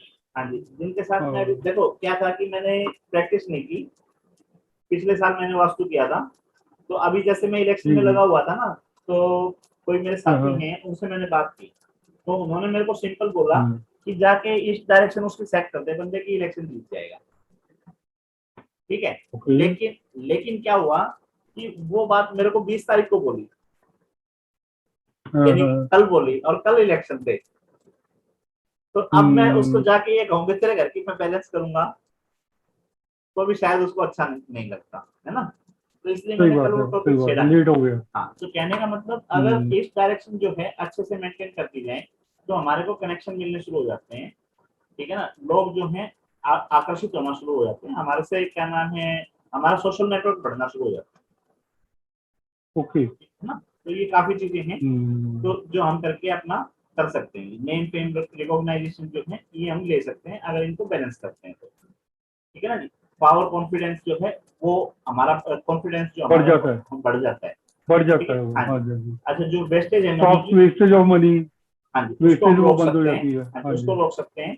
एनर्जी भी। अभी जैसे कोरोना का टाइम था ना, तो कोरोना में हमने एनएनई के अंदर, नॉर्थ ईस्ट के अंदर सिंपल दवाइयों के पर्चे रखवा के, दवाइयां रखवा के बहुत अच्छे रिजल्ट लिए हैं, वेरी गुड, ठीक है ना जी। मतलब सामने वाला ट्रीटमेंट कहीं भी करवाए, कुछ भी करवाए, वो एक अलग मैटर है, लेकिन उसकी सिर्फ दवाई और दवाई के पर्चे हमने एनएनई के अंदर लगवा के उनसे रिजल्ट लिए हैं और मिले हैं, ठीक है ना। तो ये चीजें हैं।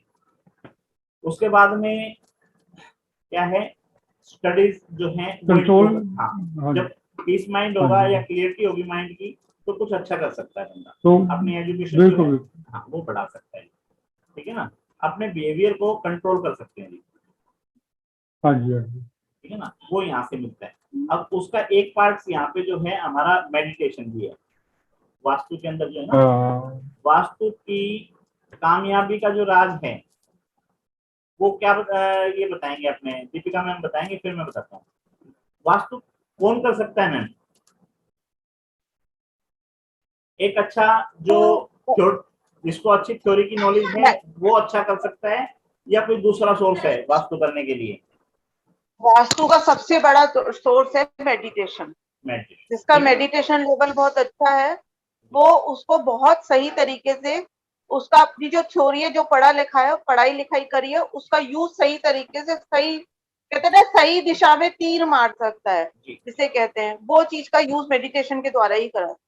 अच्छा, आपने मेडिटेशन वास्तु का बहुत मुख्य अंग है जी। अभी हम यहाँ पे 13 बंदे हैं, 13 बंदों में से कोई बंदा ये बताएगा कि मेडिटेशन से हम करते क्या है, मेडिटेशन से करते क्या है, या मेडिटेशन कैसे काम करता है?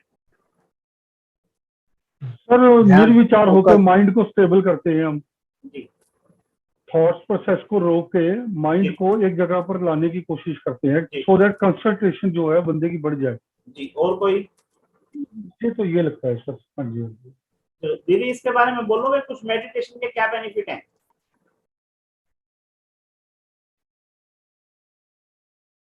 मेडिटेशन सर मेडिटेशन, नमस्ते सर। नमस्ते जी, बोलो सर। मैं गुरु जी, मेडिटेशन करने से, हमारी साधना करने से हम लोगों का ध्यान बढ़ता है और हम लोग एक जगह पर कंसंट्रेशन करने से बहुत सारी चीजें हमें इंट्यूशन मिल जाता है। और कुछ? नहीं सर। ठीक है ना। मेडिटेशन जो है ना वो अपने आप को खत्म करना है। थोड़ा सा मैं शायद उसको गलत तरीके से बोल दिया है। कहने का मतलब जब हम अपने आप को खत्म करेंगे, ठीक है ना, सर मैं बोलूं वहां से परमात्मा शुरू होते हैं। जब तक मैं सही बात रहती है है, सर। जब तक मैं रहती है ना, जब तक परमात्मा नहीं आते। जी बिल्कुल ठीक है ठीक ना? है सर। और मेडिटेशन का मतलब ये है कि मैं को खत्म कर दो, कि अपने मैं, को खो देना। हाँ, अपने को खो देना। ठीक है ना। और मैं इसको बोलूं सर। जी बोलो बोलो। सर मेडिटेशन अपने आप स्वयं से जुड़ने का एक बहुत बढ़िया जरिया है। स्वयं से जुड़ना आ जाता है, स्वयं को समझना आ जाता है। जी ठीक है ना। ओशो जी महाराज जो हैं, मैं पता है आपको कहानियां ज्यादा सुनाता हूँ, ठीक है ना। तो ओशो जी महाराज जो हैं वो कह रहे थे कि भाई किसी को प्रवचन वगैरह दे रहे थे, तो प्रवचन देते वक्त उन्होंने पूछा कि भाई और कुछ, तो जितने भी बंदे बैठे थे ना उनके सबके कुछ न कुछ सवाल निकलते आ रहे थे, ठीक है ना। और एक वहां पे कोई बुजुर्ग लेडी बैठी थी, उसके सवाल जो है वो खत्म होते जा रहे थे, ठीक है ना। तो जहां सवाल खत्म हो जाते हैं वो मेडिटेशन है। जब तक हमारे सवाल जो हैं पनपते रहेंगे, इसका मतलब हम जो हायर लेवल है वहां तक नहीं पहुंचे। इसको कुंडली जागरण बोलते हैं ना, इसका मतलब वो है कुंडली जागरण नहीं होती। रहने देता है, लाइट देखिए किस तरह में रखा दे, कोई नहीं, तो सब क्लोज करेंगे, ठीक है, रहने दे। अरे उस पे है, इन्वर्टर पे रहने दे।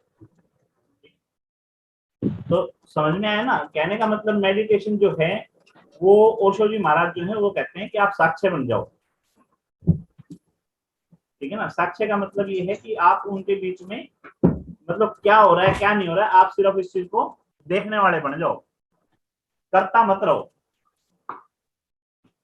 ठीक है ना। तो एक्चुअल में जो मेडिटेशन है वो यही है। और एस्ट्रोलॉजी करो, वास्तु करो, उसके अंदर पहले समभाव जो है वो होना जरूरी है। समभाव का मतलब मैंने कई बार बताया है। समभाव का मतलब ये है कि किसी ने लाख रुपए दे दिए, आप उसके पीछे पीछे हो दिए, उसके गुण गाने लगे, ठीक है ना। कि कोई बेचारा पैसे नहीं दे सका, उसको आपने एक तरफ कर दिया, या गाली निकाली शुरू कर दी, हाँ इधर इग्नोर कर दिया, है ना। तो वहां पे क्या होता है कि समभाव नहीं रहे, हम द्विभाव भाव हो गए। समभाव meaning equal behaviour, equal treatment. तो वहां पे फिर ना दुख में दुखी, ना खुशी में खुशी। हाँ हाँ, वहां फिर क्या है, वो जो हमारा माइंड है ना हमारे साथ गेम खेल जाता है। जो हमारा माइंड है हमारे साथ में गेम खेल जाता है। एस्ट्रोलॉजर्स को खुद की जन्मपत्री देखने के लिए या खुद के परिवार की जन्मपत्री देखने के लिए इसलिए मना किया जाता है, क्योंकि वहां पे कोई चीज देखता है तो वो कहता नहीं यार ऐसा नहीं है, ये बच्चा तो ऐसा नहीं है, ऐसा नहीं हो सकता, ठीक है ना। तो संभव उसका मतलब है कि जो दिखाई दे रहा है वो बोले, और वो जब भी हो सकता है जब हम खाली हों। तो मेडिटेशन का मतलब ये है कि पहले हम खाली हो जाएं, ठीक है ना। जब हम परमात्मा को स्थान दे दें तो इसका मतलब वो जो बता रहा है वो उस चीज को बोले, ना कि अपना दिमाग लगाएं वहां पे, ठीक है ना जी। दीपिका मैम समझ रहे हो? बिल्कुल समझ रही हूँ सर। हाँ हाँ। तो इस पे एक दिन क्लास इस पे भी लेंगे हम, मेडिटेशन के बारे में भी बताएंगे कि मेडिटेशन क्या है क्या नहीं। थ्योरेटिकल नॉलेज तो दे ही सकता हूँ, प्रैक्टिकल अपनी करते रहना भाई, है ना। थ्योरेटिकल तो जो पढ़ा है, जैसे यम नियम बोलते हैं, यम नियम का मतलब क्या है, यम नियम बोलते हैं ना इसके अंदर अपना, तो बताएगा यम नियम क्या है?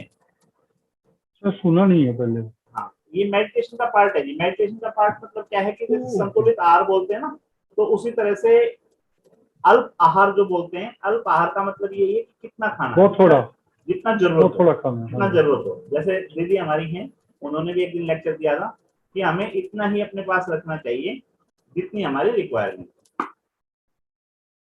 ठीक है ना। तो उसी तरह से उसका वो है सारा का सारा।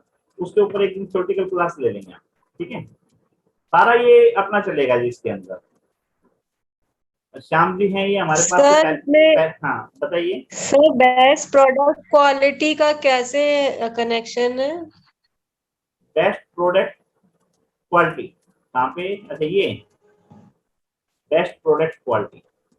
यस कोई भी प्रोडक्ट वगैरह, कोई भी इंडस्ट्री वगैरह है तो वहाँ पे जो प्रोडक्ट तैयार करते हैं उसमें बेस्ट तैयार कर सकते हैं, अपना अच्छी क्वालिटी दे सकते हैं। नई अपॉर्चुनिटीज जो है वो यहाँ से वास्तु से मिल सकती है हमारे को, ठीक है ना। हीलिंग की पावर जो है वो हमारे को यहाँ से मिल सकती है। फाइनेंशियल सपोर्ट जो है वो मिल सकती है। सोशल नेटवर्क जो है वो आप बढ़ा सकते हैं। हाँ जी। डिप्रेशन जो है उसको हील कर सकते हैं। ये सब मेरे को पता है सर, जो सब थोड़ा बेस्ट प्रोडक्ट का समझना था कि बेस्ट प्रोडक्ट क्वालिटी मतलब कि प्रोडक्ट बनाने में हेल्प करेगा क्या, कि किस जॉन में रख के प्रोडक्ट बढ़िया बन जाएगा। हाँ मैं बोलूं क्वालिटी, हाँ बोलो जी बोलो। क्वालिटी कंट्रोल कर सकते हैं हम, अच्छी क्वालिटी तैयार हो सकती है वहाँ से। बोलो सर मैम, जो भी ये बेस्ट प्रोडक्ट क्वालिटी का वास्तु शास्त्र की उपादेयता जो है वो हमने बताया था कि भाई क्या क्या इससे हम हासिल कर सकते हैं, बेनिफिट्स क्या हैं इसके, ठीक है। उसके बाद में प्राकृतिक नियम जो है उनको अगर हम देखा करेंगे तो हम जो है अपने विकार जो है वो पैदा कर लेंगे। वही चीजें मकान से भी संबंधित है। सूर्य की किरणों में समस्त व्याधियों को नाश करने की शक्ति निहित होने के कारण सूर्योदय और सूर्यास्त के द्वारा पृथ्वी की सतह को परिकल्पित किया गया है।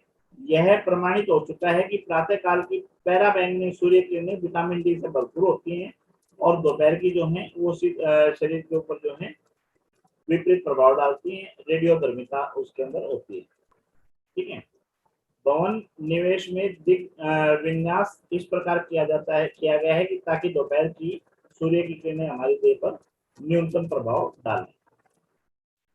उसके बाद में वास्तु क्षेत्र है। वास्तु क्षेत्र के अंदर मैंने बताया कि ये जो मैंने क्लिप ली है वो किताबों से ली, तो ये उस समय की बात है जब राजा महाराजाओं के लिए होता था, जिस समय बहुमंजिला इमारतें तैयार होती थी, अलग से आवास होते थे, स्नान बाथरूम जो है, लैट्रिन का उस समय प्रावधान नहीं था, लैट्रिन बाहर रखते थे अपने शहर से बाहर से। टॉयलेट मूवी आपने देखी भी होगी, उसकी क्या नाम है, अक्षय कुमार जी की, ठीक है ना। तो उसको घर में रखना वर्जित था।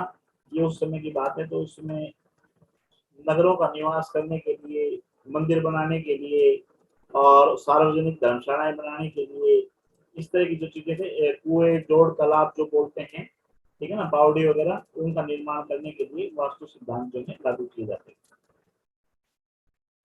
मानव जीवन पर प्रभाव। व्यक्ति अपने जीवन का अधिकांश समय घर में व्यतीत करता है, ठीक है ना। जैसे लेडीज जो हैं अपना अधिकतम समय जो है वो व्यतीत करते हैं किचन के अंदर। इसी प्रकार जेंट्स जो है अपना नाइट का जो सोने का समय है वो कहाँ व्यतीत करता है, अपने घर पे व्यतीत करता है, ठीक है। तो व्यक्ति अपने जीवन का अधिकांश समय घर में व्यतीत करता है, तो जाहिर है कि घर का प्रभाव व्यक्ति के जीवन पर सर्वाधिक होगा, ठीक है ना। ये हमारे यहाँ कहावत भी है, जैसा खाओगे अन्न वैसा होगा मन। तो ये कुछ चीजें हैं जो प्रभावित करती हैं, ठीक है ना, कि अन्न जैसा खाओगे आप वैसा आपके जीवन पर प्रभाव पड़ेगा। मैंने लिखी हुई तो देखता हूँ। अच्छा, उसके बाद में हमारे जो गुरुदेव हैं उन्होंने एक क्वेश्चन पूछा था कि भवन की पुत्री कौन है, कोई बताएगा अपने में से?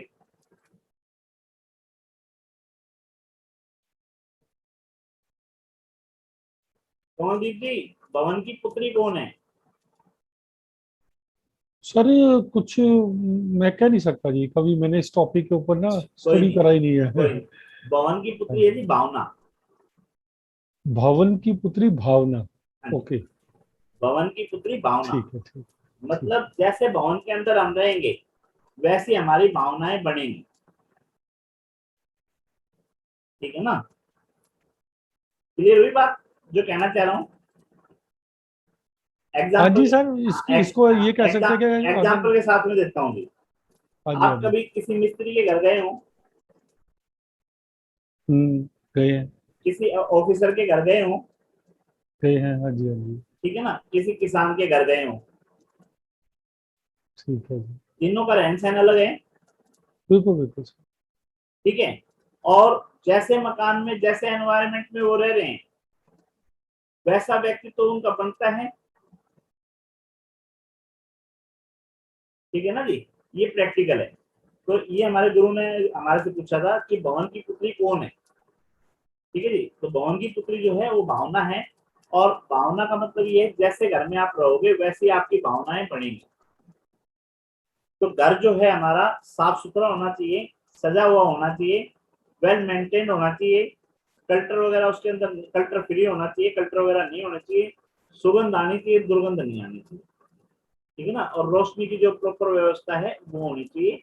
ये सारी चीजें मकान के अंदर अनिवार्य हैं। इसी तरह से जैसा खाओगे अन्न वैसा होगा मन, ठीक है ना। ये दोनों कहावतें जो हैं ये हैं, और यही चीज यहाँ पे कह रहा है कि व्यक्ति अपने जीवन में अधिकांश समय जो है घर में व्यतीत करते हैं।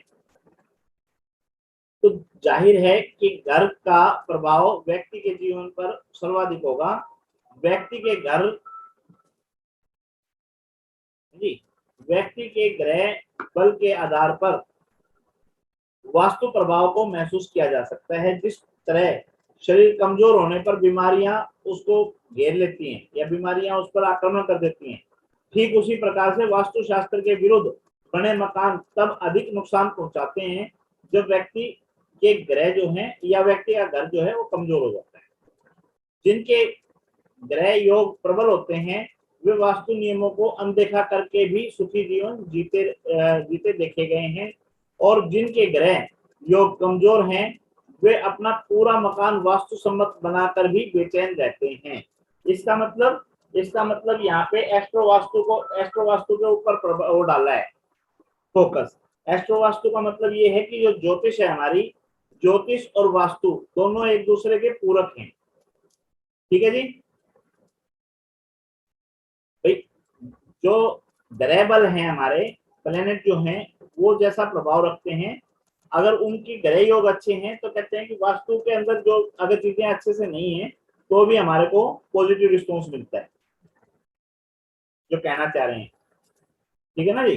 तो यहाँ पे एस्ट्रो वास्तु के ऊपर इसने वो डाला है कि एस्ट्रो वास्तु भी जरूरी है, सिर्फ और सिर्फ दिशाएं जो हैं उनका ज्ञान होना काफी नहीं है, ठीक है जी।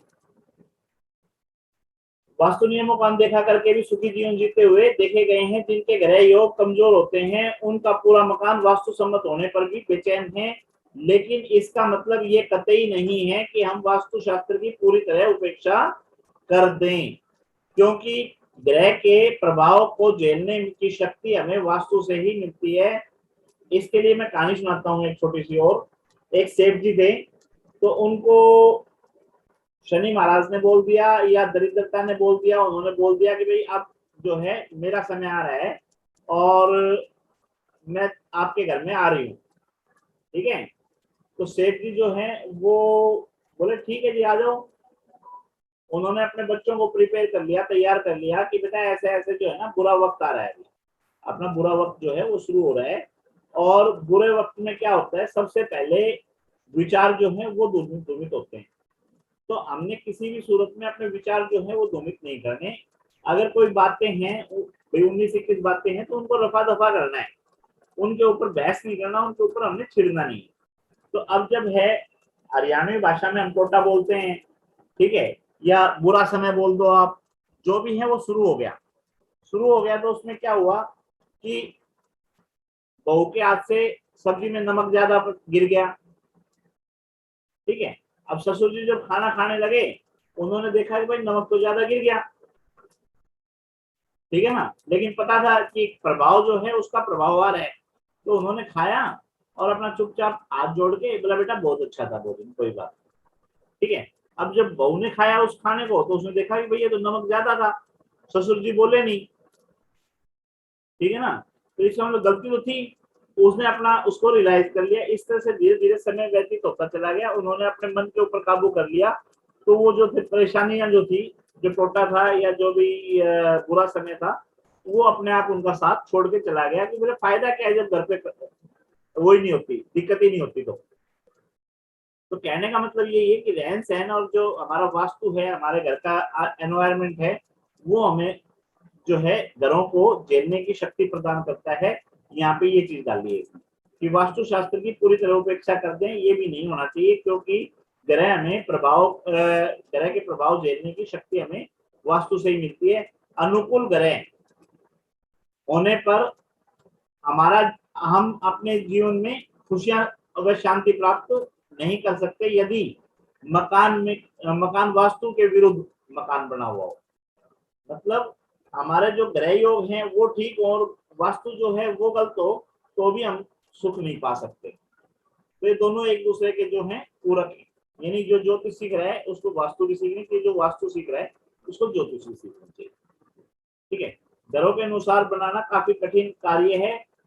ठीक है, जबकि वास्तु सम्मत मकान सरलता से बनाए जा सकते हैं। अब है वास्तुमंडल। वास्तुमंडल जो है, जैसे मैंने बताया था कि देवताओं का दानवों के जब संग्राम हुआ तो वास्तु पुरुष को औंधे मुंह डाल लिया गया और उसके ऊपर देवताओं ने अपना स्थान बना लिया। तो वो जो है किसी भी भवन में मुख्य 45 ऊर्जा क्षेत्र होते हैं। इन ऊर्जा क्षेत्रों को संस्कृत में देवता कहा गया है। देव शब्द का अर्थ है स्वयं में प्रकाशमान। ऊर्जा क्षेत्र के गुण धर्म के अनुसार उनका नामकरण किया गया है। तो आप इनको जो है देवता भी बोल सकते हो और आप इनको 45 एनर्जी भी बोल सकते हो। क्लियर है? ठीक है, एक भवन में 45 देवताओं के संयोजन को वास्तुमंडल कहा गया है। ये वास्तुमंडल है जी। उसके बाद में इनके नाम है।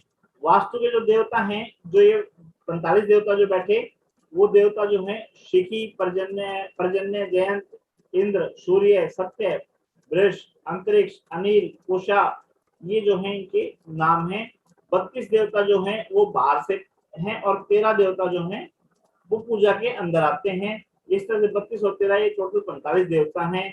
और इन देवताओं की जो है अलग अलग पूजा है, अलग अलग इनके भोग हैं, अलग अलग इनका स्थान है, अलग अलग इनके गुण धर्म है। जैसे हमने कौन दीजिए अपना वो एस्ट्रोलॉजी में अपने पढ़ा है ना, प्लेनेट का स्वभाव, राशियों का स्वभाव। जी जी जी जी। उसी तरह से 45 देवता जो हैं, इन 45 देवताओं का भी अपना स्वभाव है, इनका अपना स्थान है। ठीक है, इनको जैसे मेरी बात करूं, मुझे खीर प्रिय है, ठीक है ना, तो बेटे की बात करूं तो उसे चॉकलेट प्रिय है। हाँ ये तो है ना। तो कहने का मतलब, पापा की बात करूं तो उनको मीठे से मतलब था, भाई दूध में पताशे वगैरह कुछ भी है वो डालें, गुड़ वगैरह दे दें खाने के बाद में, उस खुश हो जाते थे, है ना। तो कहने का मतलब हर आदमी का कुछ अलग से प्रिय भोजन होता है। तो यहाँ पे इसी तरह से जो 45 देवता हैं इनके अपने भोग हैं। ठीक है, तो भोग कैसे लगाए जाते, पूजा है, वो सारी चीजें हैं, वो इसमें वास्तु की आती हैं। अच्छा, ये वास्तु और ज्योतिष आ गया। वास्तु और ज्योतिष में क्या था, वो जो मैंने अभी थोड़ी देर पहले बताई थी ना, वही चीजें इसके अंदर हैं कि वास्तु और ज्योतिष सनातन संबंध है। मान लीजिए यदि एक व्यक्ति वास्तु नियमों के विरुद्ध बने मकान में रहता है तो वह व्यक्ति उन्नति करते हुए भी भयंकर मानसिक तनाव से ग्रस्त रहेगा। और जब कभी भविष्य में उसके ग्रह दुर्बल पड़ेंगे तो वास्तु विरुद्ध मकान में रहना उसे दरिद्रता की चरम सीमा तक पहुंचा देगा। इसके विपरीत यदि वह वास्तु नियमों के अनुरूप बने हुए मकान में रहता है तो वह निर्बल होते हुए भी उसका जीवन जो है सुखमय ढंग से व्यतीत होता है। जबकि शक्तिशाली होंगे तो वह सफलता से उच्चतम छलांग लगाकर भी शिखर पर पहुंच सकते हैं। ठीक है जी। और ये जो विज्ञान है, विज्ञान के लिए इसमें क्या है, नीचे वाली लाइन, आप सबसे नीचे वाली लाइन देखो, ठीक है ना। वास्तु का प्रयोग जो है आज वास्तु शास्त्र के अंदर होता है, ज्योतिष के अंदर होता है, औषधि उपचार के अंदर होता है, बहुत सी चीजों में ये सहायक है। ठीक है, मेरे जो प्रैक्टिकल एग्जाम्पल हैं, प्रैक्टिकल मैंने देखे हैं, वो कोरोना के समय में सिर्फ दवाइयों के पर्चे, दवाइयां रखने से और हल्दी की गांठें रखने से कोरोना में बेनिफिट मिले हैं लोगों को। ठीक है ना जी। और कलर थेरेपी भी सुनी होगी आपने, तो कलर थेरेपी जो है उससे भी काफी रिजल्ट मिले। जी जी, ठीक है ना। तो ये चीजें जो है साइंटिफिक हैं, लॉजिकल हैं, बुक्स वगैरह जो हैं वो सारी इसमें हैं। इसे अंधविश्वास मानना तो एकदम गलत होगा, क्योंकि वास्तुशास्त्र वैज्ञानिक सिद्धांतों पर आधारित शास्त्र है। ठीक है, अलग अलग एस्ट्रोलॉजर हैं। जो अपना ऑटोकैड है, ऑटोकैड क्या है, और मकान की ड्राइंग वगैरह बनाते हैं ना उसके हेल्प से। कैड का मतलब कैड कैम, ये है कैड कैम, हाँ। डिजाइनिंग, तो computer aided designing, computer aided designing, computer aided designing. तो ऑटोकैड जो है वो टोटल भवन निर्माण के लिए है। उसमें आपको भवन बनाने से पहले वो 2D 3D सारा दिखा देता है, ठीक है ना। उसमें जैसे क्या होता है कि एग्जांपल के लिए मान लो अलमीरा है कोई, अलमीरा को अगर फ्रंट से देखोगे तो आयताकार दिखाई देगी लंबी, अगर टॉप से देखोगे तो छोटा सा चौरस दिखाई देगा एक अलग से, है ना। साइड से देखोगे तो 3D में मतलब उसको 2 डायरेक्शन दिखाई देंगे, ये वाली भी दिखाई देगी, ये वाली भी दिखाई देगी। तो अलग अलग लोकेशन होती है ना। तो कंप्यूटर जो है आपको आपकी इमारत बनने से पहले आपका डिजाइन वगैरह बना के आपको दिखाता है सारी चीज, तो वो सारा वास्तुशास्त्र ही है, ठीक है जी। उसके बाद में वास्तु दोष क्या है, ठीक है जी। मकान में 5 तत्वों को का असंतुलन ही वास्तु दोष है, ठीक है। और जो अपने वैधराज हैं, वैधराज हमारे नलियां देखते हैं, ये नाड़ी देखते हैं, तो नाड़ी में क्या देखते हैं कौन दी थी सर? फ्लो ऑफ ब्लड देख रहे होंगे मेरे हिसाब से तो। नहीं नहीं, और कुछ देखते तो वही है। बोल तो ठीक रहे हो आप। वैसे तो रोग देखते हैं, वैसे तो रोग देखते हैं ना। जी जी, हाँ जी बोलो क्या कह रहे थे। इसमें नाड़ी होती है और आप ठीक कह रहे हो, ब्लड जो है ब्लड सर्कुलेशन होता है। ब्लड सर्कुलेशन के ऊपर इसके ऊपर उंगली रखी जाती है, ऐसे उंगली रखने के बाद में जो ब्लड सर्कुलेशन है, हाँ, तो ब्लड सर्कुलेशन जो है वो या तो बहुत तेजी से भाग रहा होता है या शांति से चल रहा होता है धीरे धीरे, और या फिर वो उछल उछल के चल रहा होता है। तो इसको जो है ना पुरानी चाल में सांप वाली चाल बना दिया कि सांप की तरह से चल रहा है, रेंगता हुआ आराम आराम से, ठीक है ना। और मेंढक की तरह बना दिया कि मेंढक की तरह खुदक रही है नाड़ी, और वो तीसरा जो बताया था उसको तेज गति से चल रहा, वो हो गया। तो इनके नाम जो है वात पित्त कफ जो है वो रख लिए गए, सही है। हाँ जी। हाँ, तो ये वात पित्त कफ, जैसे आपने अभी अपने एस्ट्रोलॉजी में हमने पढ़ा था ना कि 12 राशियां थी, 12 राशियों को हमने 4 हिस्सों में डिवाइड किया। तो 4 हिस्सों में डिवाइड किया तो उसके नाम हमने क्या डाले कि उसको हमने बोला कि हमने दिशाओं में बांट दिया, उसको हमने बोला कि हमने उसको वर्णों में बांट दिया, उसको हमने बोला कि हमने एलिमेंट्स में बांट दिया, बोला था ना। तो इसी तरह से वास्तु जो मकान है हमारा वो भी 3 प्रकृति और जो ये 5 तत्व है इसमें बांट रखे हैं, ठीक है। 3 प्रकृति हमारी कौन सी हैं, जैसे वात पित्त कफ हमने देखी, इसी तरह से 3 प्रकृति और हैं, राजस, तामस और सात्विक, ठीक है ना। तो इसी तरह से जो घर का हमारा है वहाँ का एनवायरनमेंट भी वैसा ही होता है, आदमी जो है आदमी का एनवायरनमेंट भी वैसा ही होता है। तो उनको भी हम यहाँ पे पढ़ेंगे। वास्तु दोष क्या है कि अगर ये चीजें बिगड़ जाती हैं तो यहाँ पे वास्तु दोष हो जाता है, चाहे वो पंचतत्व बिगड़ जाए और चाहे ये जो हमने 3 नाम दिए, ठीक है ना, ये बिगड़ जाए हमारे, तो उससे क्या है वास्तु दोष आ जाएगा। तो मकान में पंचतत्वों का संतुलन वास्तु दोष है। उदाहरण के लिए घर में आग्नेय क्षेत्र अग्नि के लिए सुरक्षित है, अतः यहाँ अग्नि से संबंधित कार्य किया जाना चाहिए, अर्थात यहाँ रसोई घर बननी चाहिए। इस दिशा में कुंड अथवा अग्नि पानी का संग्रह किया जाना चाहिए, ठीक है ना। इस तरह से ये सारा वास्तु दोष जो है उत्पन्न हो जाता है। वास्तु दोष के कारण है इसमें भूखंड की स्थिति। भूखंड मतलब जो जमीन का टुकड़ा है हमारा उसकी स्थिति, ठीक है। अब उसकी स्थिति कई तरह से हो सकती है। कई तरह से कैसे हो सकती है कि संगत का असर हो सकता है। संगत का असर मतलब अगर मान लो कोई दूध बेचने वाला, ठीक है, और शराब के ठेके के पास अपनी बोतलें रख के बैठ जाए बेचने के लिए, तो एक आध मिल जाएगा ना हमारे जैसा आके पूछने वाला कि भाई देसी ले रखी है या कौन सी ले रखी है ना, क्या भाव है, कौन सा दे रहा है। तो वो संगत का असर है। तो यहाँ पे संगत का असर का मतलब ये है कि किसी के पास में शमशान भूमि है, मकान के पास में, किसी के पास में वीराना है, किसी के पास में खंडर है, ठीक है, किसी के पास में जो ये बुचड़ खाना है या किसी के घर के पास में कोई बड़ी बड़ी भट्टियां लगी हुई हैं, तो उसका प्रभाव उसके ऊपर आएगा ना। तो यहाँ पे जी क्या है, आना चाहिए। हाँ, यहाँ आएगा जी, श्योर आएगा, आएगा आएगा आएगा। ठीक है ना। तो ये उसका मतलब मैंने बताया कि संगत, संगत का मतलब इससे, इसमें क्या है, भूखंड की स्थिति, ठीक है जी, उसकी सतह, ठीक है, आकार, उस पर बने कक्ष, द्वार, खिड़कियां, स्तंभ, ठीक है ना, जो पिलर वगैरह बोलते हैं, और उनकी आंतरिक साज सज्जा आदि इसमें शामिल है वास्तु के अंदर। गृह निर्माण में ज्योतिष एवं मुहूर्त की उपेक्षा भी नहीं की जा सकती, ठीक है ना जी, क्योंकि हर चीज का एक समय होता है। जैसे कल बताया था कि अगर मान लो किसी को फसल काटनी है, ठीक है, वो अब मान लो 4 बजे जाके फसल काटता है सुबह,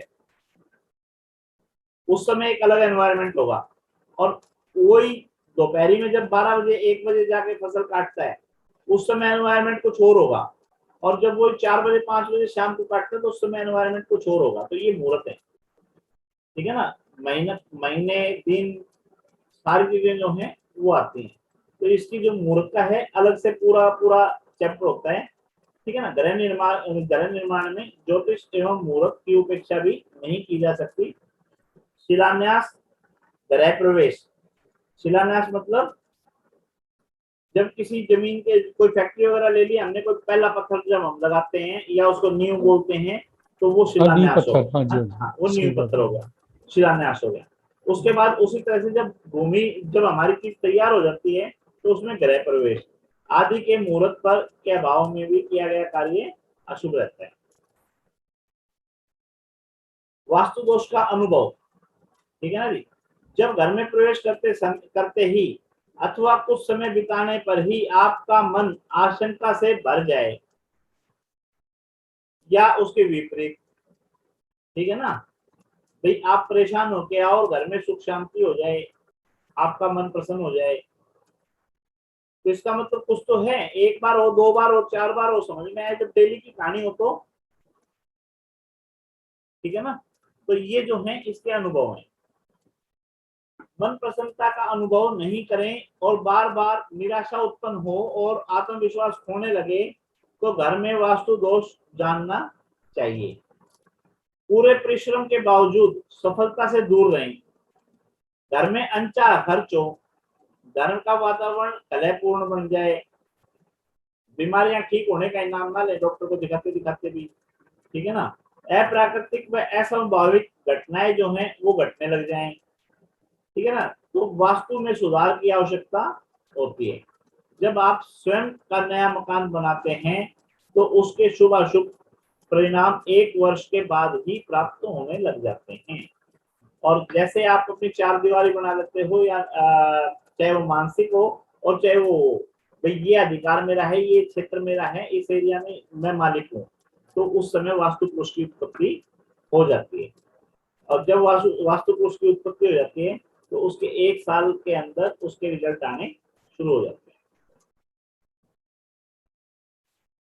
वास्तुशास्त्र एवं पंचतत्व, पंचतत्व जलवायु अग्नि पृथ्वी आकाश जैसे बताया, ठीक है ना, वो साइंस ने भी माना है, अलग अलग नाम दिए हैं, मेरे को साइंस की इतनी ज्यादा पकड़ है नहीं, ठीक है ना।